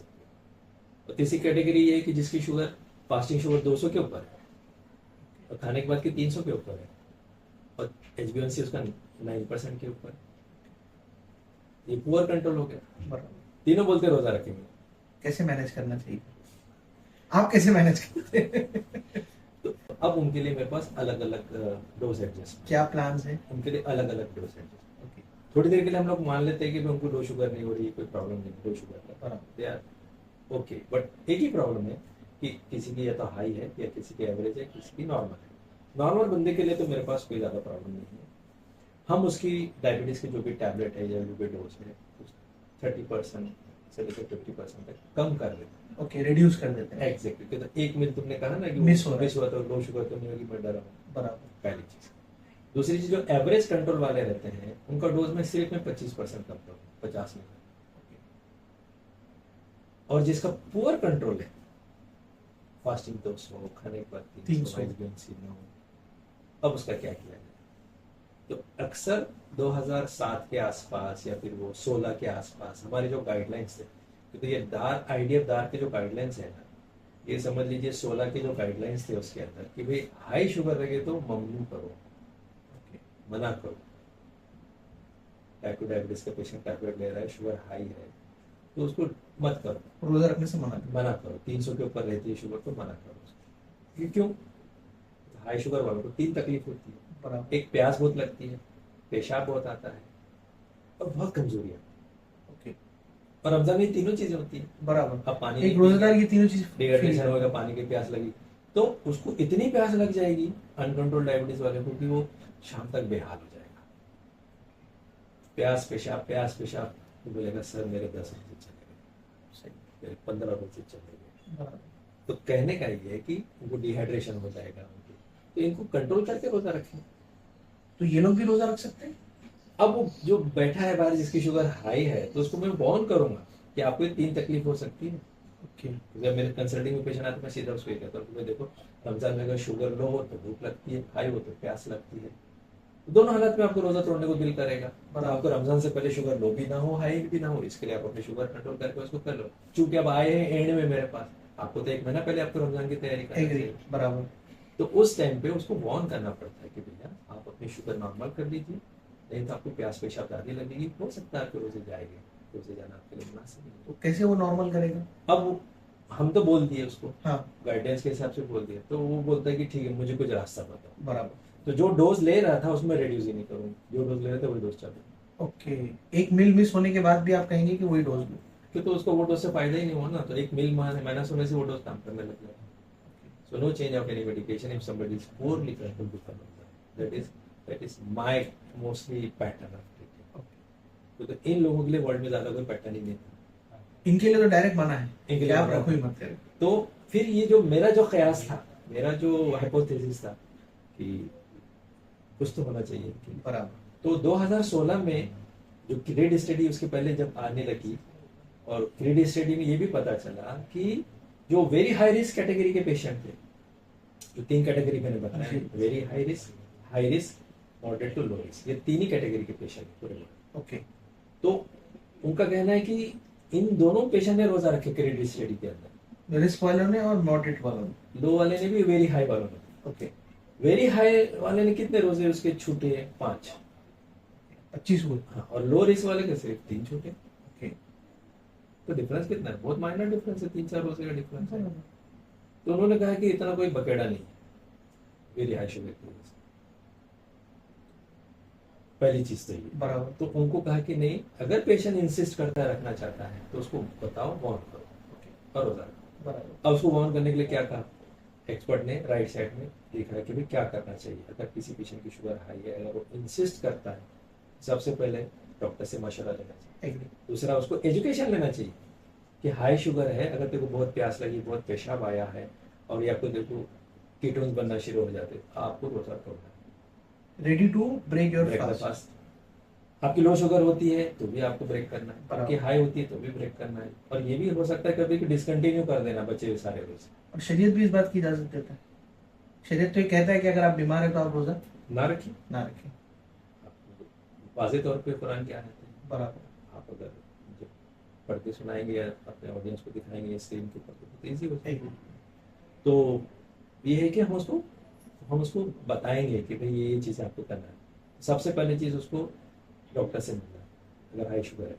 दूसरा, उसको एजुकेट करना कि हाई शुगर में मुझे क्या हो सकता है, उसको बचने के लिए तरीका है। तीसरी चीज़, उसको फ्रिक्वेंटली शुगर चेक करना। फ्रिक्वेंटली इन सेंस दिन में, हाँ, कि हफ्ते में? नहीं, अब जैसे कि हम लोग फास्टिंग पीपी बोलते हैं। हाँ। तो रमजान में फास्टिंग कौन सा टाइम होगा? फास्टिंग इफ्तार के पहले होगा। इफ्तार, हाँ, इफ्तार के पहले होगा। पीपी का टाइम बोले तो इफ्तार के 2 घंटे के इफ्तार बाद के 2 होगा। घंटे बाद। सहरी के पहले और सहरी के 2 घंटे के बाद होगा। तो रमजान में जो चेक करने के टाइमिंग है, आम तौर पे टाइप 2 डायबिटीज के पेशेंट जो इंसुलिन पे नहीं है, उनके लिए हम कहते हैं कि भैया आप इफ्तारी से आधा घंटा पहले चेक करें, तो 1 घंटा पहले चेक करना डिजीज है, और इफ्तारी के 2 घंटे के बाद चेक करना। तो ये टाइमिंग हुए चेक करने, बिफोर इफ्तार, आफ्टर इफ्तार। बिफोर इफ्तार it act as a fasting sugar and after इफ्तार act as a post meal blood sugar level. क्या सब पेशेंट को ये कहना है? एग्जैक्ट एक्सपर्ट का कहना है कि लो रिस्क हाई रिस्क वालों को करना चाहिए। ओके। बट प्रैक्टिकली कुछ दवाएं ऐसे हैं रमजान में जिससे शुगर लो नहीं होती। एक मेटफॉर्मिन नाम की दवा है जो सिर्फ अलोन अगर वो गोली खाता है बंदा, उसकी शुगर नॉर्मल है तो रोजा तो उसकी शुगर लो होने के चांसेस बहुत ही निगलिजिबल, वो दवा लो शुगर नहीं करती है। ओके। एक दूसरी एक गोली है रमजान में जिसका नाम है सल्फलिन यूरिया, ग्लिमिप्राइड लिखते हैं जैसे होता है।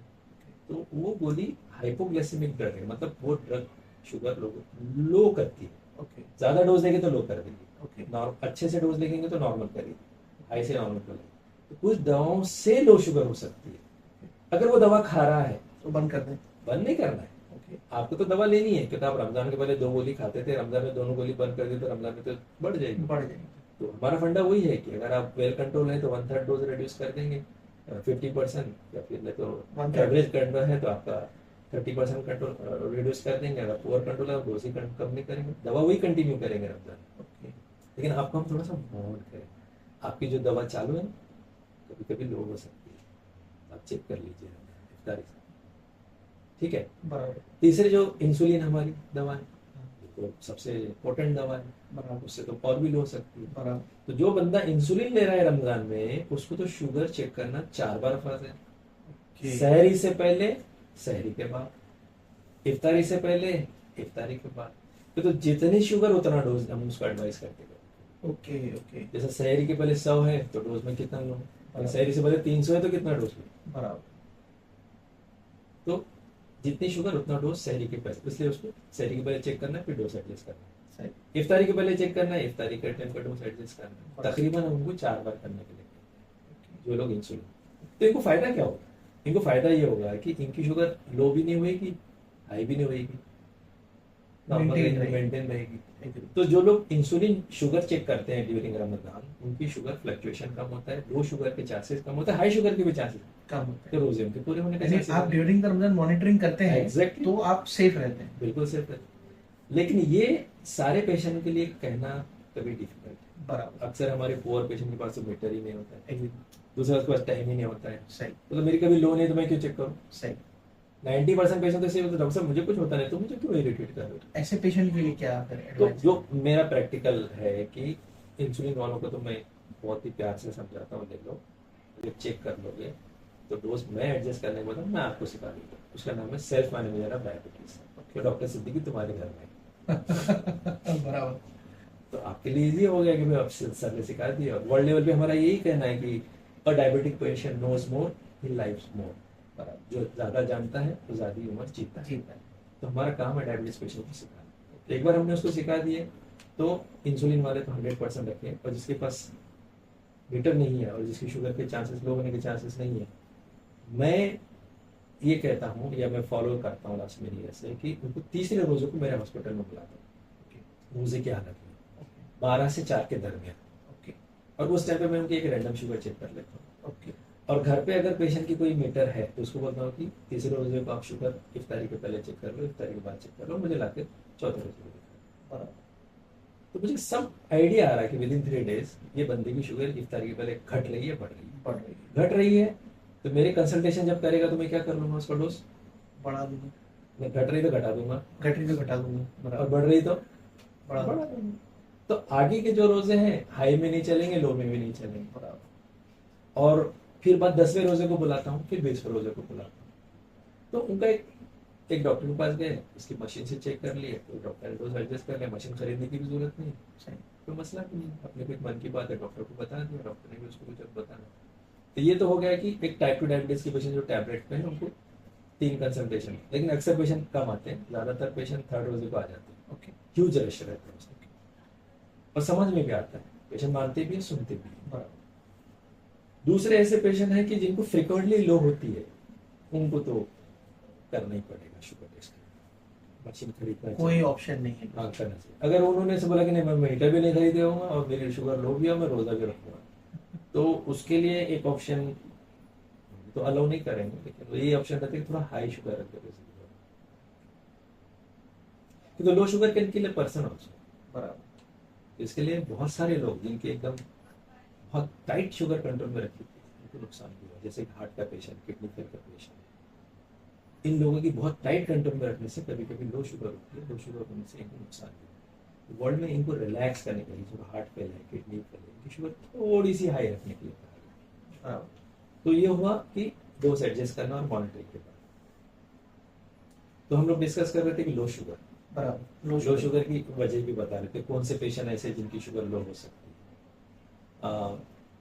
अब खाने के अंदर अगर हम उसको देखा जाए कि भाई अगर लो शुगर को कैसा अवॉइड किया जाए, जी।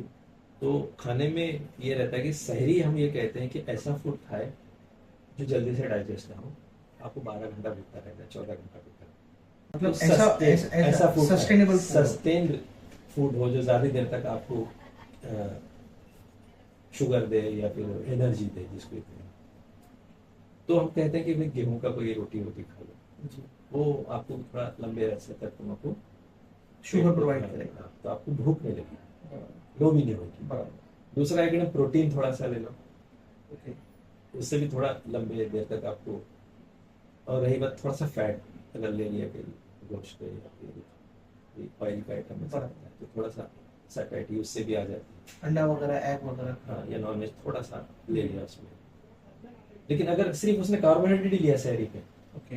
फटक से डाइजेस्ट हो जाएगा। और मतलब लो होने के चांसेस बहुत ज्यादा हो जाएंगे। लो तो नहीं बोलेंगे, एक टाइम पे ज्यादा हो जाएगी। ओके। जैसे सुबह शहरी में मैंने सिर्फ राइस ही खाया, हाँ। तो शहरी के 2 घंटे बाद सीधा जम मारेगी मेरी शुगर, 400 300 जम मारेगी। ओके। लेकिन सिर्फ मैंने रोटी खाया और थोड़ा सा दूध वगैरह ले लिया, स्लोली जम मारेगी और काफी देर तक मेंटेन भी रहेगी, सो शाम तक।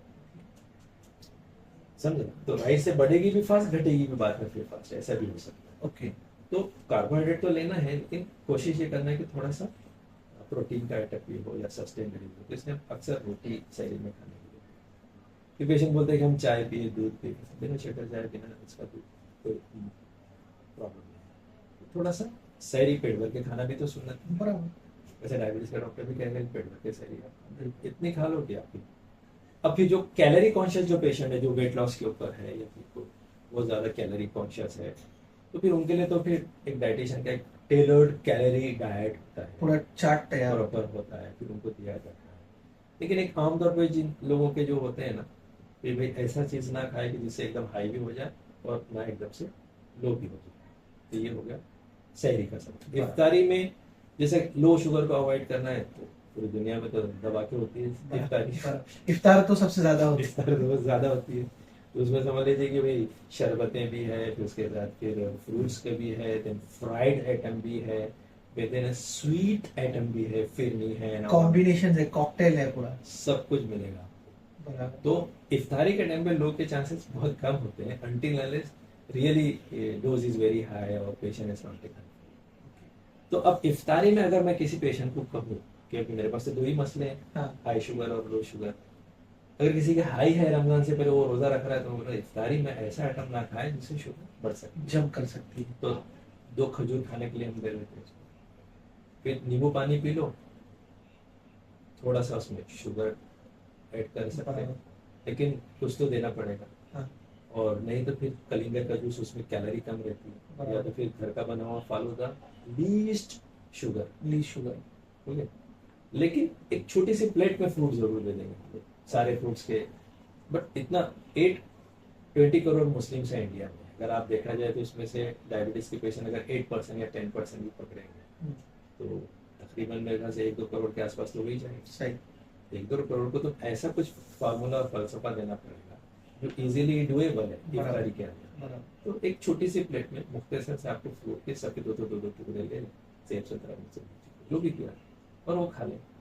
तो 2 खजूर ले लिया आपने, एक शरबत ले लिया जिसमें नींबू पानी या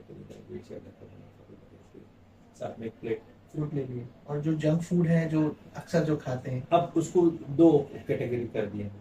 हाँ। वेल कंट्रोल वाले को थोड़ा सा हम लोग अलग कर देते हैं, बराबर। वो खा भी लेता है सही। सकता है। तो इफ्तारी में जिनकी शुगर हाई है रमजान से पहले, तो उनको प्यास और पेशाब बहुत लगती है। बराबर। अब उसको अवॉइड करना है शुगर, तो इफ्तारी में मैं सबसे पहले कहूँ फ्राइड आइटम आपको कम करना है। आपको छोड़ना है। छोड़ना है या कम करना। देखो कतई बात हम नहीं कर सकते, ये नहीं, पेशेंट कभी नहीं सुनेगा हमारी बात। बराबर। वो सही वो सही। सिर्फ एकदम हराम चीजों के लिए हो सकती है कि भाई बराबर। ये ना हो। हम ऐसा नहीं कर सकते, हम उसको ऐसा बोलना पड़ेगा, कट डाउन कीजिए। तो मेरे पूरा प्रिस्क्रिप्शन जो पेशेंट है जिसको मैं डाइट दूंगा, तो मैं कोई चीज ना मेरा लफ्ज नहीं मिलेगा। लिमिट रहेगी उसकी। नहीं, ये एक साइकोलॉजिकल अपने पेशेंट को आपको सेटिस्फेक्शन देना पड़ेगा कि डायबिटीज का पेशेंट चावल खा सकता है, लेकिन हफ्ते में 1 दिन या फिर डेली करना है तो फिर उसकी क्वांटिटी ना नहीं। डायबिटीज का पेशेंट मिठाई भी खा सकता है त्योहार के लिए, या कोई बच्चे का कोई शादी है, शादी के दिन थोड़ा कुछ खा ले, तो एक मुख्तसर तौर पे ओकेजनली मिठाई भी खा सकता है, थोड़ा डोज एडजस्ट कर लेगा। तो ना पेशेंट ना सुनेगा, तो उसको तले हुए आइटम मुख्तसर करना है, जिसमें ज़्यादा ऑयल हो या जिसमें ज़्यादा आलू के आइटम हो उसको कम कर दें, जिसमें थोड़ा सा कम शुगर है उसको ज़्यादा दें। तो जैसा आलू के आइटम हम लोग बहुत कम करने के लिए बोलते हैं, बहुत ज़्यादा तले हुए आइटम डिप किए हुए एकदम से उसको भी थोड़ा सा कम कर लें। और राइस का अगर कोई आइटम बन जाता है या राइस के जैसे कुछ, और एकदम से जो फिरनी या वगैरह ये आइटम है जो बहुत ज़्यादा स्वीट है उनको अवॉइड। तो अगर किसी की शुगर बहुत ज़्यादा है रमज़ान से पहले, और उसको समझो रमज़ान में प्यास पेशाब लग जाएगी इफ्तारी की ज़्यादा हेवी ले, तो उसको कहूँगा कि आप फ्रूट थोड़ा सा ले लें, शरबत जो मैंने बताया पी ले, फ़ौरन खाना लेके बैठ जाए इफ्तारी के साथ, इफ्तार के फौरन। रोटी भाजी या कोई पतला सालन वगैरह या कोई थोड़ा सा एक इसका पी खा ले as good as dinner. Sugar भी मेथी की भाजी, पालक की भाजी, बहुत सारे इतने वेजिटेबल्स है जो आप थोड़ा सा इफ्तारी में रख ले, इधर से शुरू करें एंड इस पे करें। इसमें दो चीजें कवर हो जाएगी, एक तो लाइट इफ्तार भी हो जाएगी और जल्दी खाना भी हो जाएगा। उमन रमजान के महीने में लोग जो है वो खाना रात में लेट खाते हैं तरावी के बाद, या तो उस चीज से भी इंसान बच सकता है। बिल्कुल। तो ये हो गया समझो उसका शुगर कर।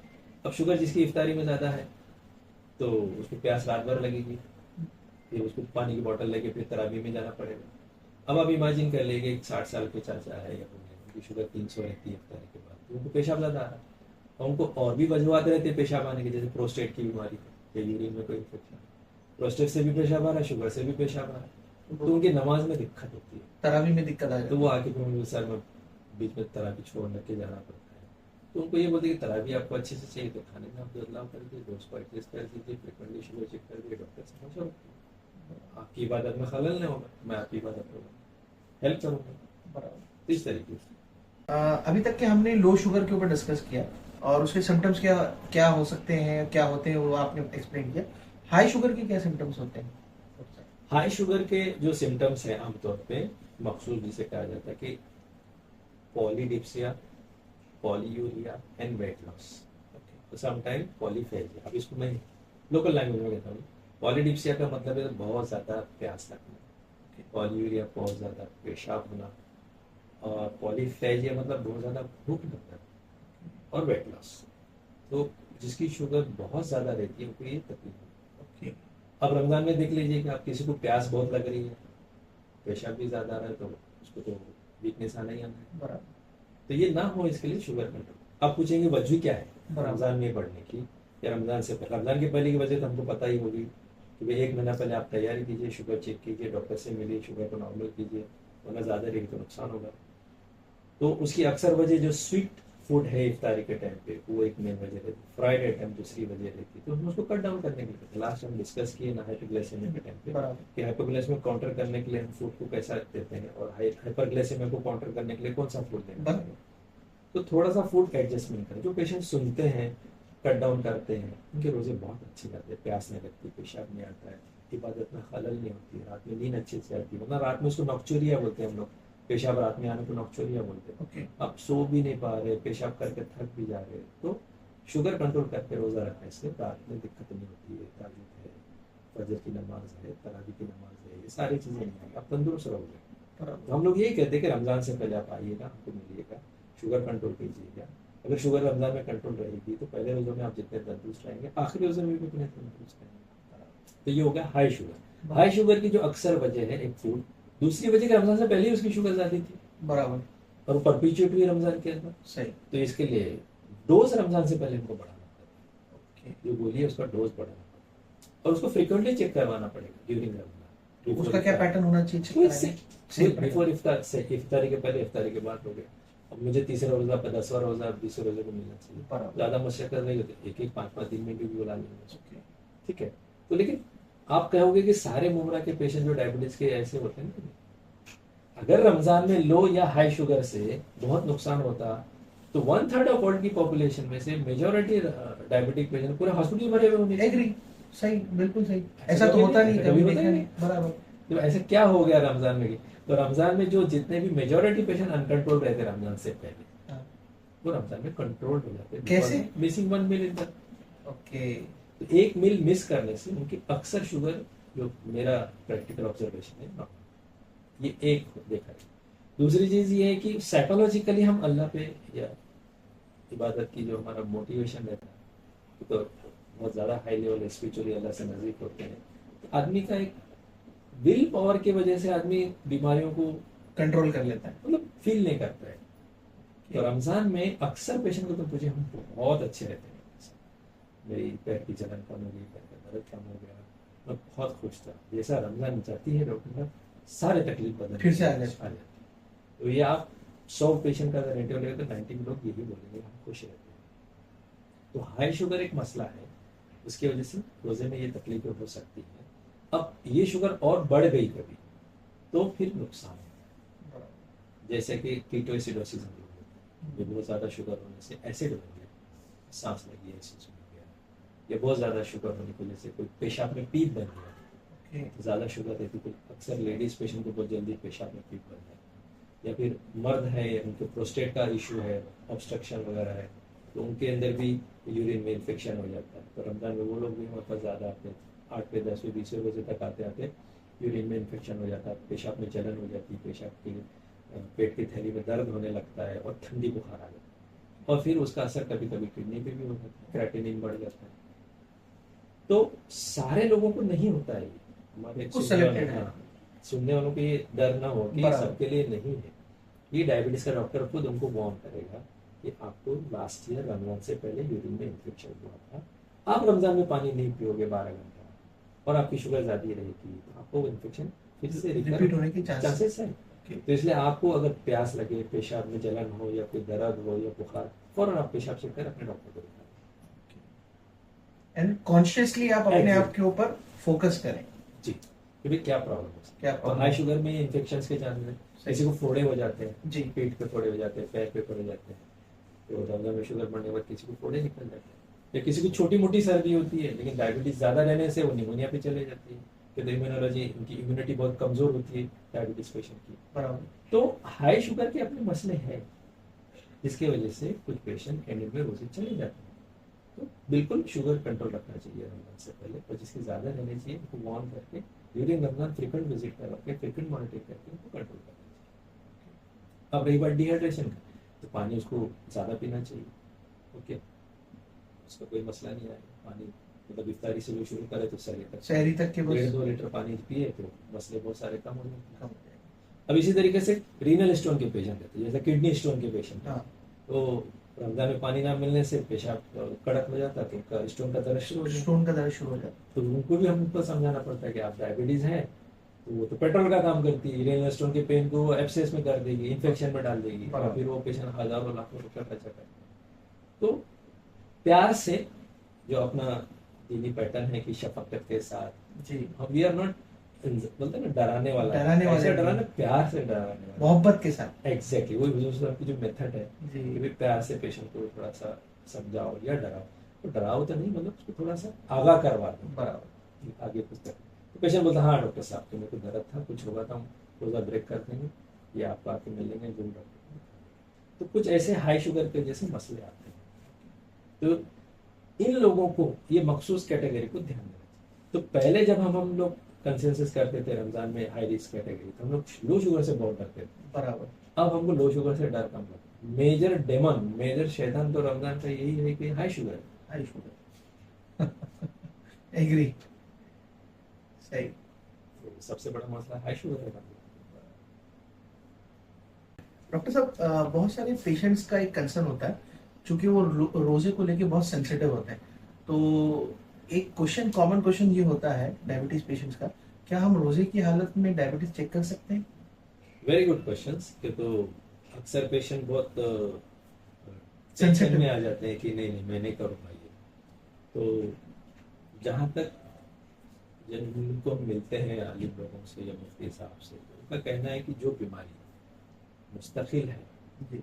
और उसको रोज़ा रख सकता है हमारे डॉक्टर्स के हिसाब से, हाँ, तो अपनी सेफ्टी के लिए शुगर चेक करना है उसको, हाँ, तो कर सकते, उससे रोज़ा नहीं टूटेगा। जहाँ तक मैंने मिला हूँ पूछा हूँ, ड्यूरिंग रोजे की हालत में शुगर चेक कर सकते हैं, उससे रोज़ा नहीं टूटेगा, क्योंकि वो उसकी हिफाजत के लिए कर रहे हैं। ये एक बात है। दूसरी चीज़ ये कि अगर किसी पेशेंट को समझो ब्लड से रिलेटेड है, जैसे लो शुगर हो गई, तो अब क्या करें उसको? तो लो शुगर हो गई तो उसको हम, तो कभी बेहोश हो सकता है, 60 के नीचे चलेगी, 40 हो गई, बेहोश हो गया, कोमा में जा तो सकता हम है। उसको सीरियस बोलते हैं लो शुगर। तो उस टाइम पे थोड़ी मोड़ी लो शुगर के लिए कुछ नहीं है, जैसे कि थोड़ा सा थकान हो गई, थोड़ा सा पसीना छूट गया, तो हम उसे कहते हैं चुपचाप बैठो, 5 बजे 6 बजे अगर ऐसा हो तो चुपचाप बैठिए, कोई activity मत एक एक घंटे में शुगर चेक कीजिए। 60 के नीचे गया तो तोड़ दीजिए। लेकिन अगर कभी जहन पे कोई इफेक्ट हो गया, बेहोशी की तरफ जा रहे या गशी की तरफ, तो उसको हॉस्पिटल लाके या घर के अंदर हम लोग या तो ओरली ग्लूकोज देते हैं या तो फिर इसके थ्रू देते हैं। तो ग्लूकोज देना उसके लिए उसको फर्ज है, तो इंजेक्ट उसकी करते जान, हैं। हाँ, उसकी जान जाएगी, बराबर। नहीं देंगे तो उसकी जान का खतरा रहेगा, तो उस टाइम पे तो देना जरूरी है उसको। तो बेसिकली उसका रोजा टूट जाएगा। उस टाइम पे शायद उसका रोजा टूट जाए। बहुत सारे पेशेंट्स होते हैं जो इनहेलर लेते हैं, हम्म। तो क्या वो कंडीशन ऑफ रोजा वो इनहेलर ले सकते हैं? देखो, जहाँ तक हम लोग डिस्कस किए थे आलिमों के साथ या मुफ्ती साहब के साथ, उनका कहना ये है कि वो जो इनहेलर है सिर्फ नेजल कैविटी में जाता है, क्योंकि अगर किसी का रोजा टूटने के लिए 3 चीजें जरूरी बराबर। है। एक तो पीना या खाने का कोई आइटम जो ग़िज़ा होती है जिससे न्यूट्रिशन मिल सकता है, वो जाना चाहिए, उसको कहते हैं एजेंट। और एक पैसेज होना चाहिए, तो पैसेज का नाम उन्होंने ये दिया कि पैसेज होना चाहिए। और तीसरी चीज उसमें कैविटी होना चाहिए जहाँ पे वो ग़िज़ा जाके बैठती है। तो पहली कैविटी है हलक का निचला हिस्सा, जहाँ से हाँ निकलता है, तो वहां पे अगर कोई एजेंट चलेगा जिससे ड्रिंक और फूड का या कोई भी चीज ऐसी हो जिससे तकलीफ नहीं हो। दूसरा कैविटी स्टमक से लेकर रेक्टम के बीच में ये कैविटी आती है, तो अगर ये कैविटी में अगर कोई न्यूट्रिशनल चीज गई, खाना या पानी पी गई, तो उसका रोजा टूटेगा। जब स्प्रे हम लोग लेते हैं तो सिर्फ नेजल में रहता, नोज के ऊपर रहता, वो अंदर नहीं जाएगा। ओके। तो कुछ का कहना है कि टूट सकता है, कुछ का कहना है नहीं टूट सकता। तो बेनिफिट ऑफ डाउट पेशेंट ले ले, अगर उसको बहुत नेसेसरी चीजें हैं तो ले लेगा, सर्वाइवल के लिए हो या दमे का अटैक आ जाएगा उसका। उसी तरीके से आई ड्रॉप्स का भी आता है, तो उसमें भी ये है कि आई ड्रॉप जब डालते हैं तो नाक में अपने को फील होता है कभी। बराबर। कुछ का कहना है कि टूट जाएगा, लेकिन कुछ का कहना है कि वो मेन कैविटी नहीं है जो हलक के अंदर की होती है, बराबर। तो नहीं टूटेगा। ये 2 चीज। तीसरा इंसुलिन के इंजेक्शन, बराबर। तो अगर कुछ लोगों के मिस आउट हो जाते हैं, हाँ, तो वो रोजे की कभी- कैफियत में कभी याद देना पड़ा, समझो जी। किसी को इंसुलिन देना पड़ा, तो दोपहर में 500 शुगर हो गई या 400 शुगर हो गया, बोलता मैं रोजा नहीं तोड़ूंगा, मुझे कुछ होता नहीं, लेकिन मैंने चेक कर रहा हूँ तो मेरी शुगर ज्यादा है, तो दे सकते हैं उसको इंसुलिन। लेकिन ये है कि वो नियत ये नहीं है कि उससे कोई उसकी मतलब न्यूट्रिशन नहीं देना है उसको, सिर्फ शुगर कंट्रोल। जैसे कि अगर किसी को सलाइन चढ़ा दी तो उसमें पानी रहता है, बराबर। अब कहना है कि टूट सकता है उसको। बराबर। तो थोड़ा सा ये डिस्कशन लार्जर लेवल पे होना चाहिए, बराबर। लेकिन अपने अपने मुफ्ती से जरूर मिले, अपने अपने डॉक्टर से बेसिकली हम ये देखिए कि एनर्जी गेन ना हो। हाँ। अगर एनर्जी गेन हो रही है तो रोजा न्यूट्रिशन, टूटने खास करके की न्यूट्रिशन अगर हो रही है तो रोजा टूटने के चांसेस ज्यादा है। बट अपने डॉक्टर और अपने आलिम साहब या मुफ्ती साहब से उसको तस्दीक करवा लें, क्योंकि Exactly. हमारे पॉडकास्ट को ये फाइनल ना समझे। बराबर। It will be just a guideline for them, बराबर। It will be just idea to them, बराबर। दे कैन नहीं, इंसुलिन के ऊपर क्या है? इंसुलिन ले सकते हैं कि नहीं ले सकते? इंसुलिन ले सकते ले सकते। शुगर कंट्रोल, शुगर ज्यादा कंट्रोल। प्रॉब्लम नहीं है। 20 साल की एक्सपीरियंस में आपके पास ऐसे बहुत सारे पेशेंट्स भी आए होंगे जो रोजे की हालत में फेंट हो गए और वो बड़ी बड़ी बीमारियों से जूझ रहे होंगे, जैसे किडनी की है, हार्ट की है, और भी कई सारी चीजें होंगी। तो आप कैसे उनको रमजान में रोजे की कैफियत में डील करते हैं? और उनका एक एक शर्त ये भी है कि मैं रोजा रखना चाहता हूँ, और वो एक्सट्रीम कंडीशन पे पहुंच गए, तो कैसे फिर आप उसको टैकल करते देखिए, जो हमारे जो रिस्क कैटेगरी है, वेरी हाई रिस्क कैटेगरी और हाई रिस्क कैटेगरी, तो वेरी हाई रिस्क कैटेगरी में जो आते हैं कि जिनको बहुत सारे मसले डिजीज है उसमें, तो हम पहला डिजीज ले लेते हैं कि अगर किसी को लकवा हो गया, पेशेंट ने 10 रोजे रखा, 10वें रोजे को उसको लकवा हो गया, वो आके मेरे पास एडमिट हो गया। हमने लकवे का ट्रीटमेंट भी शुरू किया, 4-5 दिन मैंने उसको थोड़ा शिफा भी दे दिया, बराबर। कभी उसको पूरी तरह से रिकवरी, जिसकी रिकवरी नहीं हो वो तो रोजा नहीं रखेगा, लेकिन बराबर। जो रिकवर हो गया तो फिर बोलेगा मैं रखना हैं? चाहता मैं हूँ। रखना चाहता हूँ। तो इस तरीके से कोई बड़ी आजा को नुकसान है, तो ब्रेन एक आजा है, हार्ट एक आजा है, तो उसको हार्म होगा अगर वापिस रोजा रखेगा, दवाएं मिस करेगा और अभी ताज़ा ताज़ा उसको ब्रेन में पैरालिसिस हुई, तो हमारे रिस्क कैटेगरी के हिसाब से वेरी हाई रिस्क है, इनको हम फॉलो नहीं करेंगे। ओके। इसी तरीके से दूसरा एक बड़ा बीमारी है, हम्म। किसी पेशेंट को 8-10 रोजे को चेस्ट पेन हुआ, रेस्पिरेशन हुआ, एडमिट हुआ, ईसीजी निकाला, हार्ट अटैक निकला, ट्रीटमेंट की उसको, अच्छा भी हो गया, तो बोलता अभी मैं फिर रोजा रखूंगा। हम्म। तो हमारे वेरी हाई रिस्क कैटेगरी में बंदा आ गया है, तो इसको डॉक्टर्स के एतबार से कि इसको रोजा नहीं रखना चाहिए, विद इन 3 मंथ्स अगर किसी को हार्ट अटैक आता है तो उसको रोजा नहीं रखना चाहिए। बराबर। अब इसी तरीके से कोई भी मेजर जैसे किसी को इंटरकरेंट इलनेस का मतलब निमोनिया हो गया किसी को, बराबर। अब उसको नहीं रखना, जिसको टीबी हो गई है हम्म। उसको भी रोजा नहीं रखना चाहिए उस टाइम, टीबी की दवा चालू है, बराबर। या किसी को कोई मेजर सर्जरी हो गई है उसको भी रोजा, जब बाईपास सर्जरी होकर पेशेंट आया रमजान से 3 महीना पहले, ओके। उसको भी नहीं रखना चाहिए, या कोई बड़ा पैर का फुट सर्जरी हो गया है रमजान से 3 महीना पहले, तो अभी उसकी दवा चालू है, पट्टी चालू है, तो उसको भी मसला अवॉइड करना चाहिए। अवॉइड करना चाहिए उसको। अब रही बात की समझो उसके कोई लाइफ को खतरा नहीं है, किसी पार्ट्स को खतरा नहीं है, जो लाभ हो गया तो 2 दिन के 2 दिन के रोजे छोटे, बाद में खजा पूरी कर लिया उसको कोई प्रॉब्लम नहीं। सर्दी हुई है जिसकी वजह से बेहाल था, एक दो रोजा चला गया, बाद में फिर उसको फिर से रिज्यूम कर लेना चाहिए। यूरिन में इन्फेक्शन हुआ, पेशाब में जलन हुई होगी, उसकी दवा वगैरह ले ले, बाद में ठीक हो गया फिर, लेकिन ऐसा डॉक्टर को लगता है कि नहीं वापस रिकवर हो जाएगा, तो फिर उसको रोजा रखने में दिक्कत होती है। तो ये कुछ कंडीशंस थे, जैसे कि हार्ट अटैक, पैरालिसिस, या कोई इन्फेक्शन हो जाना, acute emergency infection during Ramzan, इनको उस टाइम पे रोजा रखने से मना करते हैं।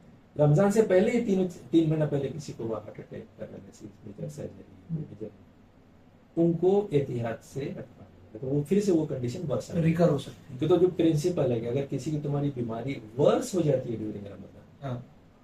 जैसे डायबिटीज मेरी रोजा रखने से बढ़ सकती है, तो मुझे ना रखना, या मेरी जो बीमारी का इलाज चल रहा है, जैसा मेरे टीबी का इलाज चल रहा है, अगर मैं खाना ना खाऊं मेरा बढ़ सकता है, मुझे ना रखना चाहिए। तो ये 2 कंडीशन। अब इसके अलावा और भी डिजीज है जो मैं आपको लिस्ट करवा देता हूँ, शायद आपके दिल में ना हो, क्योंकि मेरे लाइफ के हिसाब से जी बिल्कुल। तो जैसे हमने लो शुगर वालों को कह दिया कि ना रखें, वेरी हाई बराबर। फिर उसके बाद फिर ये है कि हाई शुगर वालों को भी थोड़ा सा हम लोग ने समझा कर कंडीशन के हिसाब से रखा है, कंट्रोल करो। फिर तीसरा हम लोग को देखा कि मेजर ऑर्गन डिजीज है, जैसे हार्ट अटैक है, पैरालिसिस है, इसी तरीके से किडनी फेल के भी पेशेंट, ओके, जिनका क्रिएटिनिन 1.5 के नीचे है, तो उनको तो रोजा रखवा सकते हैं, लेकिन जिसका पानी ना मिलने से या कुछ और रमजान में खाना या दवा ना मिले, किसी की बीपी की दवा दिन में 3 बार लेते हैं, तो 4 बार भी लेते हैं, ओके, किडनी के पेशेंट है, तो जब किडनी खराब होना शुरू होती है तो उनको ममनू करते हैं, मना कर। क्यों? एक तो किडनी वर्स हो जाएगी पानी ना मिलने की वजह से दवा नहीं, दूसरी ये कि किडनी वालों को अक्सर लो शुगर होती है, ओके, किडनी की वजह से लो शुगर होती है, डिहाइड्रेशन की तरफ नहीं, वो कोई भी वजह है उसकी, ओके, कि जो भी वजह है कि डायबिटीज वालों को लो शुगर होने की एक वजह, किडनी जब खराब होती है बंदे की, जैसा मैं 20 यूनिट इंसुलिन का ले रहा हूँ 15-10 साल से, 20, 30, 40, 50, जिस दिन मेरी किडनी खराब होगी मेरा 2 यूनिट, फिर 3 यूनिट, 4 यूनिट, तो पेशेंट खुश हो जाता है कि मेरी तो इंसुलिन ही बंद हो गया। हम डरते हैं, मेरे को टेंशन आता है इंसुलिन का डोज कम हो तो किडनी खराब हो सकती है, तो जब किडनी खराब होती है तो लो शुगर होने के चांसेस ज़्यादा रहते हैं, उनको हम अवॉइड करने के लिए। एक तो किडनी वाले हो गए। अब इसी तरीके से आप ले लीजिए कि जो हामिला होते हैं उनको क्या किया जाए, तो जैसा आपको भी जानते होंगे कि प्रेगनेंसी एंड लैक्टेशन, ये तो उसके ऊपर इवन और रिलीजन एक्सेप्ट है, तो जो तजुर्बा डॉक्टर्स ने किया रमजान और डायबिटीज में, जो मैंने कॉन्फ्रेंस में सुना, प्रेगनेंसी और डायबिटीज वालों की शुगर काफी लो हो जाती है, बहुत ही लो होती है, क्योंकि हम लोग 24 आवर्स CGMS बोलते हैं उसको, कंटिन्यूस ग्लूकोज मॉनिटरिंग के मशीन्स लगाते हैं, हर 5 मिनट 4 मिनट 2 मिनट में कंटिन्यूसली तो बहुत लो चलती है। तो सारे एक्सपर्ट्स का कहना है कि प्रेगनेंसी में तो डायबिटीज वालों को थोड़ा सा लो शुगर के बहुत ज़्यादा चांसेस है। दूसरा आपने ये भी सुना होगा कि डायबिटीज प्रेगनेंसी में होती है, हाँ तो फिर लो शुगर क्यों होती है? बराबर। तो डायबिटीज है लेकिन खाना ना मिलने की वजह से लो हो जाएगी। ओके। तो एक ये चीज है। और जो प्रेग्नेंट लेडी इंसुलिन ले रही है उसको तो और डबल चांसेस होंगे, उसको तो हाई रिस्क पे वो तो बहुत ही ना रखना चाहिए। और जिसको प्रेगनेंसी है लेकिन सिर्फ सिर्फ डाइट वगैरह करके कंट्रोल करते तभी थोड़ा बहुत अलाउ कर देगा उसको। ये हो गया प्रेगनेंसी वाली की बात। फिर इसके अलावा जो बहुत बूढ़े पेशेंट है सब 70 साल 80 साल 90 साल, फ्रेल जिसको बोलते हैं या वीक बोलते हैं, बराबर। हमारे पास उसको भी वेरी हाई रिस्क में आते हैं, उनको भी थोड़ा सा नहीं रखना चाहिए। लेकिन कुछ 70-80 साल के बूढ़े एकदम बेस्ट रहते हैं। बराबर। मेरे पास कुछ रिटायर्ड पेशेंट आते हैं 15 वो रमजान में फिट हो जाते हैं। वैसे भी वो लोग फिट हैं, हाँ तो जरूरी नहीं कि हम उनको ना बोले। तो अक्सर हमारे लार्ज नंबर बूढ़े पेशेंट बुढ़ापे की वजह से, सर मैं बहुत थक जाता हूँ, बहुत थक जाती हूँ, मैं नहीं रख पाती हूँ, तो मैं क्या करूँ? तो मैं फिदिया दे दूँ। इस्लाम भी इस चीज की हाँ, इजाजत देता हाँ। है। तो ये हो गया कि जैसे समझिए बूढ़े लोग हो गए।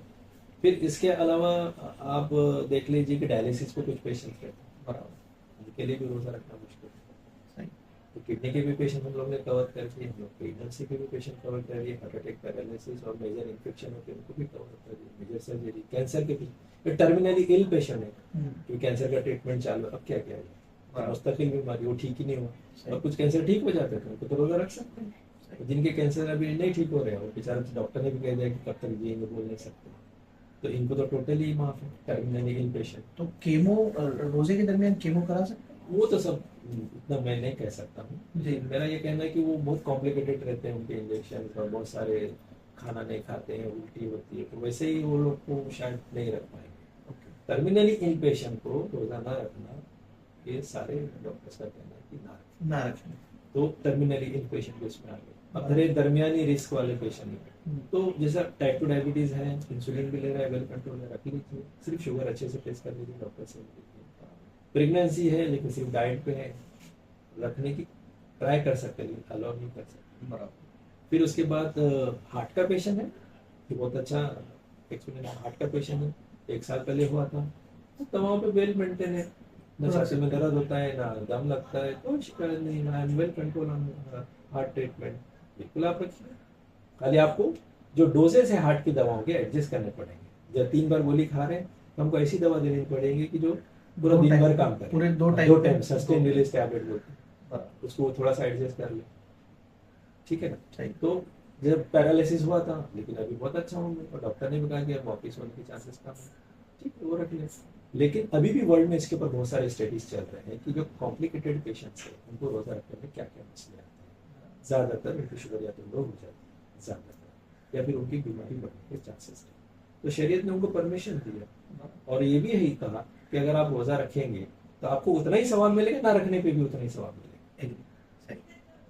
तो ये उनको कभी कभी दिलासा देने के लिए बोलना पड़ता है, बराबर। अब फिर कुछ पेशेंट बोलते हैं कि हम रोजा नहीं रखते तो हमको क्या करना चाहिए? तो जैसे हमने कहा कि छूट जाए और कुव्वतमंद आदमी है, रोजा रखने की ताकत है, तो उसको बाद में पूरा कर ले, बाद में पूरा करें, इसको हम कज़ा कहते हैं जी बिल्कुल। और जिसका समझो रख ही नहीं पाता है, physically and mentally is not fit to, वो तो फिदिया देगा, वो तो फिदिया दे देगा। बराबर।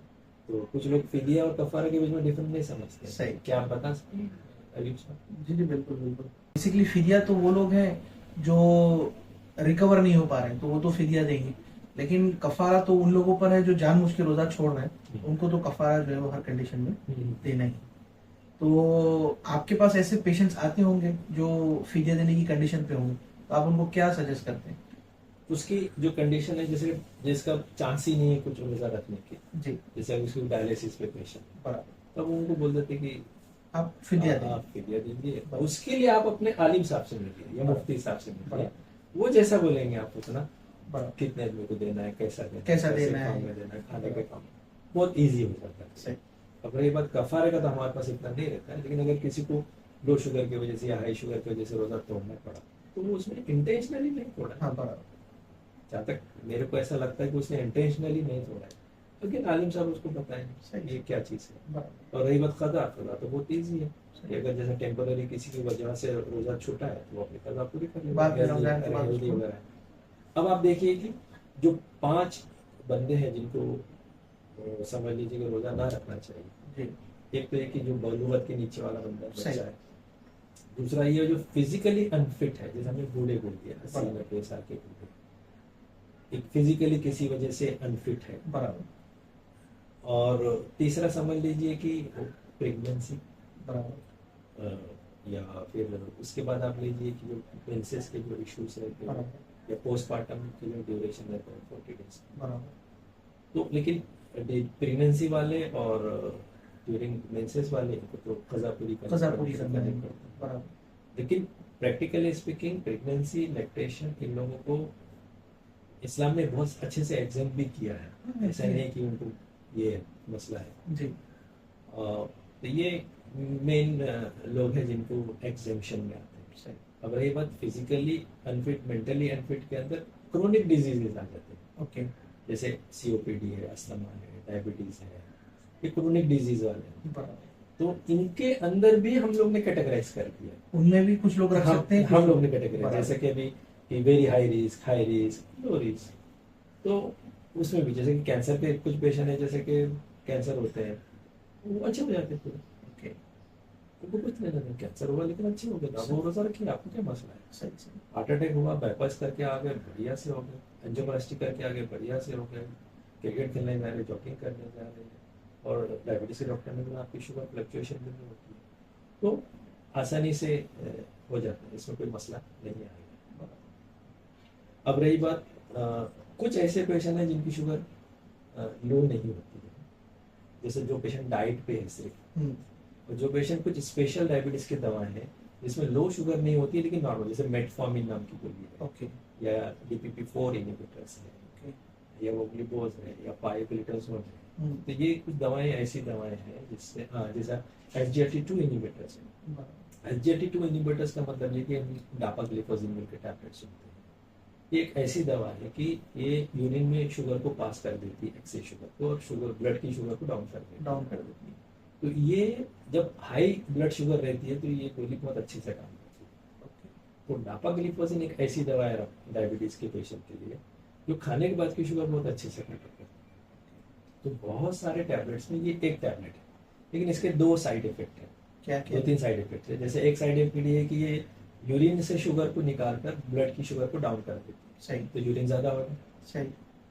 और फिर उसको डिहाइड्रेशन हो जाएगा, बराबर। फिर उसको प्यास लगना शुरू हो बराबर। जाएगा। ये गोली से किसी को प्यास लगती है, डिहाइड्रेशन होता है, सही। और कभी कभी कीटोन्स भी बनता है। कीटोन्स का मतलब ये है कि जब भी खाना वाना नहीं खाता है तो अपने फैट है ना डिजॉल्व होकर कीटोन्स बनते हैं, ओके। तो वो कभी कीटोसिडोसिस होकर सीरियस हो जाती है। ओके। लेकिन पूरे वर्ल्ड में जितने भी लोगों ने डापा वगैरह यूज किया है रमजान के अंदर, तो ये गोली के बाद उतना ज्यादा पेशेंट को कीटोसिडोसिस नहीं है, तो जान लो। ओके। लेकिन प्यास जरूर लगी है, ओके। डिहाइड्रेशन थोड़ा सा हुआ है, हम्म। थोड़ा सा वजन भी घटा है। ओके। लेकिन ये दवा भी आज के ज़माने में बहुत मुफीद मानी जाती है डायबिटीज़ के लिए। एक तो ये हार्ट अटैक को के पेशेंट को तो बहुत ही मुफीद दवा है, किडनी के पेशेंट के लिए भी मुफीद दवा है, मल्टीपल हाँ। चीजों के लिए। खाना के बाद की शुगर भी ये घटाती है, वेट को भी ये दवा घटाती है। तो हम लोग प्रेफर करते हैं बहुत सारे डायबिटीज़ पेशेंट को कि एक गोली अगर दे सकते हैं तो हम ये डापाग्लिफोजिन की दें। कब? इफ्तार बाद के सही? अब तो देते हैं ना, ये दवा का साइड इफेक्ट प्यास लगना है। हाँ। अब जिस बंदे की समझो शुगर नॉर्मल करके हम इसको देते हैं रमजान से पहले, ओके। अगर तुम्हारी शुगर नॉर्मल करो, गोली ये खाओ 1 महीना 1.5 महीना पहले, फिर ये गोली रमजान में आप लीजिए इफ्तारी के टाइम। इफ्तार के टाइम। इफ्तारी के टाइम। ओके। अब इस गोली का फायदा क्या है, इसकी मैंने स्टडी किया, वर्ल्ड में बहुत सारे डॉक्टरों ने इसकी स्टडी, जी। क्योंकि मैंने कहा ना कि खाने के बाद की शुगर ये घटाती है। बराबर। अपना मेन तो इफ्तार है, हाँ। अगर हम इफ्तारी में ये गोली दिए हाँ। तो इफ्तारी की शुगर हमारी नॉर्मल हो जाएगी। बराबर। तो मैंने अपने 10 डायबिटीज के पेशेंट को दिया था, और उनको एक CGM कंटिन्यूस ग्लूकोज मॉनिटरिंग बोल के 5 दिन 6 दिन हम लोग लगाते हैं, minute to minute sugar testing होती है। बराबर। तो उनको जब मैंने दिया ये टैबलेट और इफ्तारी में उन्होंने जो खाया, हाँ। 180 के ऊपर गई नहीं किसी की भी शुगर, ओके। मतलब कंट्रोल में रही? किसी की भी नहीं गई। 10 पेशेंट में से 10 पेशेंट की किसी की 180 के ऊपर गई ही नहीं। और कोई ये कह सकता है कि चलो ठीक है ये तो ऐसे ही है। तो मैंने उनको स्पेशल टेस्ट भी किया, CGMS लगाया उसको, बराबर तो पूरे वर्ल्ड लेवल में मोतेबर टेस्ट माना जाता है। बराबर। और इतना स्मूथ कंट्रोल था ना कि पेशेंट एंजॉयड इट, और उससे शुगर भी रमजान में कम हो गई। ओके HbA1c 0.8 से कम हो गया, ओके, तब रमजान में बढ़ना चाहिए था। सही सही। तो ये दवा एक क्रेटिव्स स्टडी में भी यूज हुई है वर्ल्ड के अंदर, और बहुत सारे स्टडीज के अंदर ये दवा को यूज किया गया है। ओके सबका ये कहना है कि इससे साइड इफेक्ट कम है, शुगर कंट्रोल ज्यादा हुआ है। कुछ साइड इफेक्ट, अगर किसी ने रमजान से पहले शुगर कंट्रोल नहीं रखा, ये दवा खाते प्यास लग जाएगी। फंगल इन्फेक्शन, जैसे लेडीज में कुछ कभी यूरिन में इन्फेक्शन वगैरह होते हैं दवा खाने से, बराबर। तो बिफोर रमजान आप यूरिन इन्फेक्शन को चेक कीजिए, कंट्रोल कीजिए। तो अगर कॉन्ट्राइंडिकेशन है तो ना लीजिए। लेकिन majority of patient in Ramzan type 2 diabetes 1-1.5 महीना पहले अगर हम शुरू कर सकते तो इसको दे सकते। ओके अब ये दवा दिए और रमजान में किसी को कोई इन्फेक्शन हो गया तो इसको हम बंद कर कोई कम, तो ये बहुत अच्छी दवा है इफ्तार की शुगर कंट्रोल में। मैं इसको बहुत पसंद करता हूँ, और इसके फायदे भी बहुत हैं। और पेशेंट को कभी मजा मतलब खाओ पियो मजा पे, ये दवा के बाद सब खत्म हो जाता है। बट ठीक है, तो लेकिन दो धारी तलवार, डॉक्टर्स को पूछ के लेना चाहिए। अच्छी दवा ये तो एक डापाग्लिफोसमेट। इसी तरीके से कुछ सल्फोनिलूरस नाम के टैबलेट्स होते हैं, ग्लिमेप्राइड या कुछ और भी हम इक्लाजाइड बना देते हैं। इनमें भी ये दवाएं शुगर लो करती है, तो थोड़ा सा हमको कॉशियसली इसका डोज एडजस्ट करना है। ओके।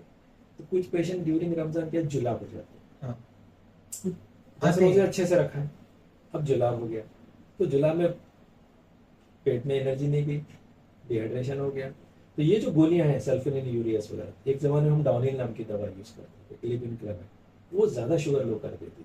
तो अब इसके बदले में ग्लिमेप्राइड और ग्लिकलाजाइड, रिफाग्लिन, ये नए नए टैबलेट आए, इससे कम शुगर।